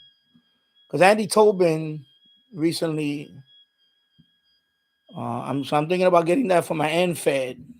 Sorry. Thinking about getting that for my NFED to see if that helps a little bit. But that's how I feel like the noise floor is a little high. So yeah, Jim J. A lot of people don't like the ether, yeah. So hello, Andy Cowley, my brother. Hope you're doing well.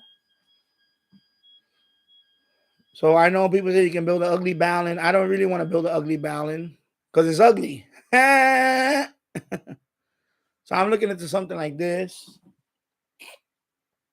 I don't know. There's any other one you could recommend on the brands, or I think the price is okay. I mean, sometimes the price is a little too high, but I think the price is okay for this. So I'm looking into something like that for my MFed.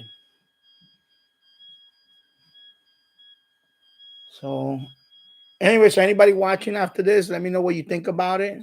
If you have a suggestion, another brand, another maker, but I do not want to build my own. I don't want to build no ugly balun. I just don't want to build one. I want something that works, and I want people to say, "Yeah, I use this, and it works well." That's what I want to hear. I want to hear that type of comment. Or it's a piece of junk. I don't want to build one. I mean, if I want to build one, I wouldn't even be asking about this one, because I do want to make a review on it too. If when I purchase it, I'm going to make a review. I want to make a review and say, "Yep, go out and get it. It works." That type of thing.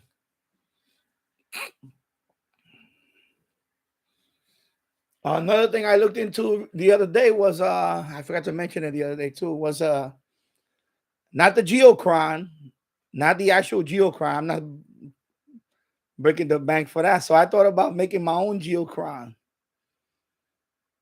I know there is a Linux. I should say you need like a Raspberry Pi computer, like a Raspberry Pi 3 or 4, I think it is. There's a Linux. First, we got to get the Linux for that. And then there's a program. It's called Ham Clock. I think it's called Ham Clock. And I was thinking about putting it, when I'm sitting. Oh, actually, I'm thinking about putting it. I don't know. Build one. Basically, you have your world map. You have the gray line. Right? You have the gray line. You have the world map. And then, of course, you put the call sign and all that. Yeah. So you see, you asked me to build my own. Now I don't know if I should build my own. I could. I mean, I could. I have the PVC pipe, 3-inch PVC pipe. So that's actually I have a bigger one. I have one that's like this. I think that's the one they use for the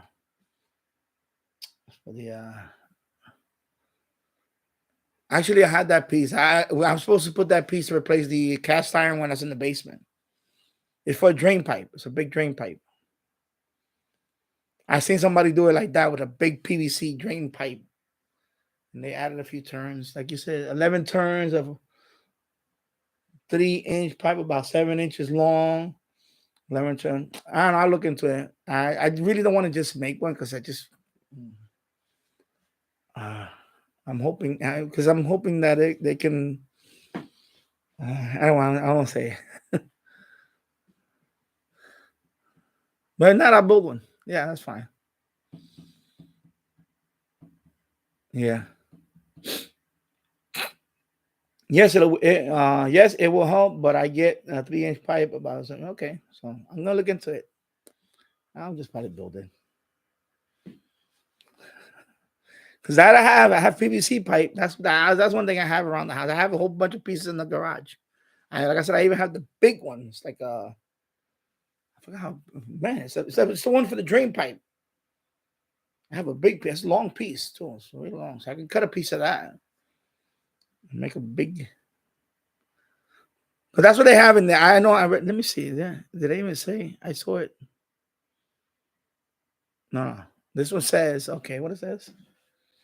He's made up of 50 ferrite core beads placed into a 13-inch piece of RG303 coax.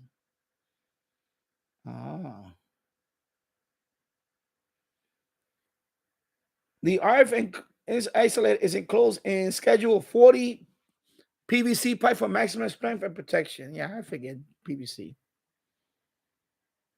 Yeah.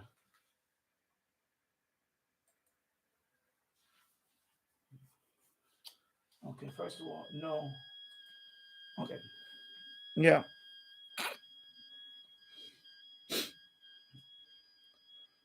All righty. Well, good to know.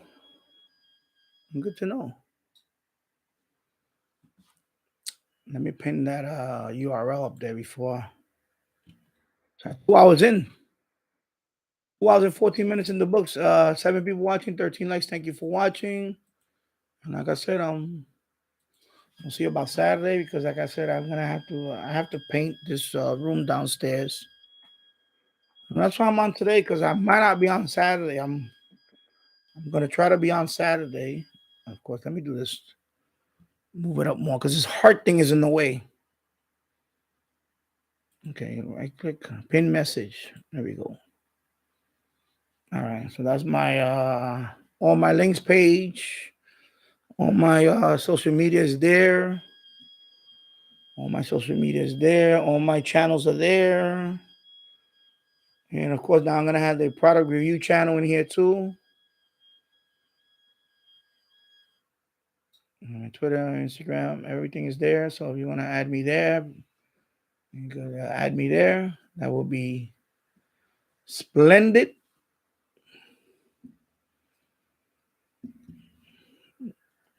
I keep forgetting to pin that in the beginning of the stream.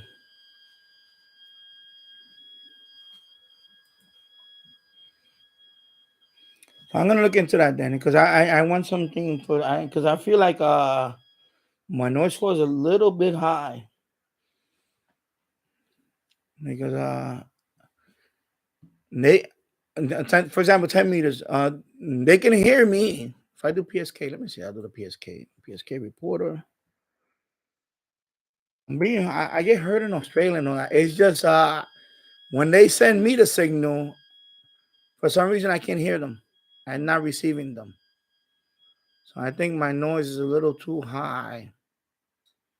Oh, somebody suggested that too. Maybe Andy, you can weigh on this too. I have the MFJ 1886 loop. I have the MFED. Someone suggested that I do a TR switch. I'm not crazy about that. I don't like doing that. I just feel like that's too much. I don't, or supposedly it does it automatically. I believe that when you transmit, it switches. It automatically switches. I'm not familiar with that. Like I said, I'm new to this whole amateur radio side in terms of things like that. Somebody suggested that to me to get a TR switch. So in other words, I'll be receiving with the MFJ 1886 loop. And of course, when I transmit, it'll go to the NFED. So what do you think about that? Anybody, let me know. Let me know in the comments or let me know in the, in the comments. Or if you, so I'm going to be on for a little bit more. So anyway, so, I do, like for example, later on, I'll be heard here, right? Let me move it a little bit. I'll be heard here. Of course, I make contacts here, Japan, whatever. I'll be heard here. But apparently, I'm not receiving. I cannot, my setup for some reason cannot. Because the guy messaged me. He messaged me through Grid Tracker. They have like a little messaging thing. And he said, I can hear you. I'm acknowledging you, but apparently you're not hearing me. So now I know that it's on the receiving end. So this NFED is good for, it's still a good receiving antenna, but apparently not for that, for the 10 meters. So they can hear me. I make contact in Japan, but I mean, in Australia so far, I got zero. I got zero contact in Australia. I mean, like I said, I'm being heard there. I've been heard in New Zealand, I heard Australia, even some of the other islands nearby. But I had not made one contact. So that is my thing with that. So I know, of course, I know that the loop would do it receiving wise. So I want to try a couple of things. Someone also told me that maybe put some radios, like ground radios on the NFED, and I don't really want to do that because if I have to, I will, but I really don't want to, because if I do that, I'm gonna have to like long piece of wire, put them on the ground in the grass, and then I'm gonna have to tap them down so the grass can grow over it. Because if I leave them like that, I cut the grass You know what I mean? So I'm gonna have to tap that wire down into the ground. So when I cut the grass, I don't, you know. So somebody suggested that too about putting radios on your end fed. So I was looking into that too. Anyway, I'm gonna make a video soon on the end fed. I'm gonna go out there and because it's already 1 year anniversary since I have it up, and I want to show you the spot, and I want to see if anybody can tell me. I know what's his name, Dennis Sparkyzilla 85. I know his end fed when he had he moved to a new place now. I know he does that. He put radios on his. He put a whole bunch of radios, basically long wires on the ground, different, you know. And he does that on the end. I thought you do that on the vertical. I go vertical whip and channel. I didn't know you could do that. You could do that on the end fed, but I seen people do that on the end fed. So I have a ground. I have one wire going to a ground spike. But they say no, that's not, that's a ground. I'm talking about like radials. So I was thinking about that too. Maybe that could help. So I'm right there. I want to make my antenna little. I want to make it as best as I can, for, you know, so I can get that. I'm right there. Antenna's pretty good already. So I think if I do one of those two things, I'll get the boom. I'll start getting the contacts. Same thing with South America. All the way south, I get heard, but the you know, when it comes to same thing, you know. Of course, once I get the general, of course, it's going to be, you know, but we're talking about right now 10 meters. So we shall see. Yeah. All right. So I think at this point, I'm going to sign off because it's been on for 2 hours and 22 minutes. Actually, okay. Oh, actually, let me answer. My end fed right now is about 35 feet off the, it's a sloper. So it's 80 feet long, the wire. On this end is right on the ground, right there. Right, it's on a fence post and all that. On the top of the end fed is about almost, I'm going to say 35. It's on a tree, about 35 feet plus. I said 40 feet. It might be closer to 40 feet off the ground. So, and it seems to, you know, like I said, if I show you, these are the maps that I was, you know, right now, of course, is still early during the day. Of course, you know, over here, another couple of hours or whatever. But it just, for some reason, like the guy said, the guy messaged me, he said, I can hear you, but you can't hear me. You cannot hear me when I, you know, we're talking about, you know, 10 meters FT8. He said, but I cannot, you know, I cannot receive him. So that's the problem. So I know that's the problem I'm having, not able to make the contact. So, of course, right now, you know, in another couple of hours, you'll see this, you know, bing, bing, I'll start. Because, of course, you know. So I'm trying to figure it out. Like, how can I, you know, improve the antenna and fit? Yeah, so I'm going to sign off now. Anyway, so thank you. Anything else, leave it in the comments. Let me know in the comments. And so I'm looking into, you know, trying to lower the noise floor maybe for me, and maybe I can hear it or something. I have to look into that. That's why I was looking at the isolator, because Andy was the one that put that in my hand. I was like, oh, I'm thinking about that now. All right. So anyway, take care, everybody. I'll see you on the next one. Have a good day.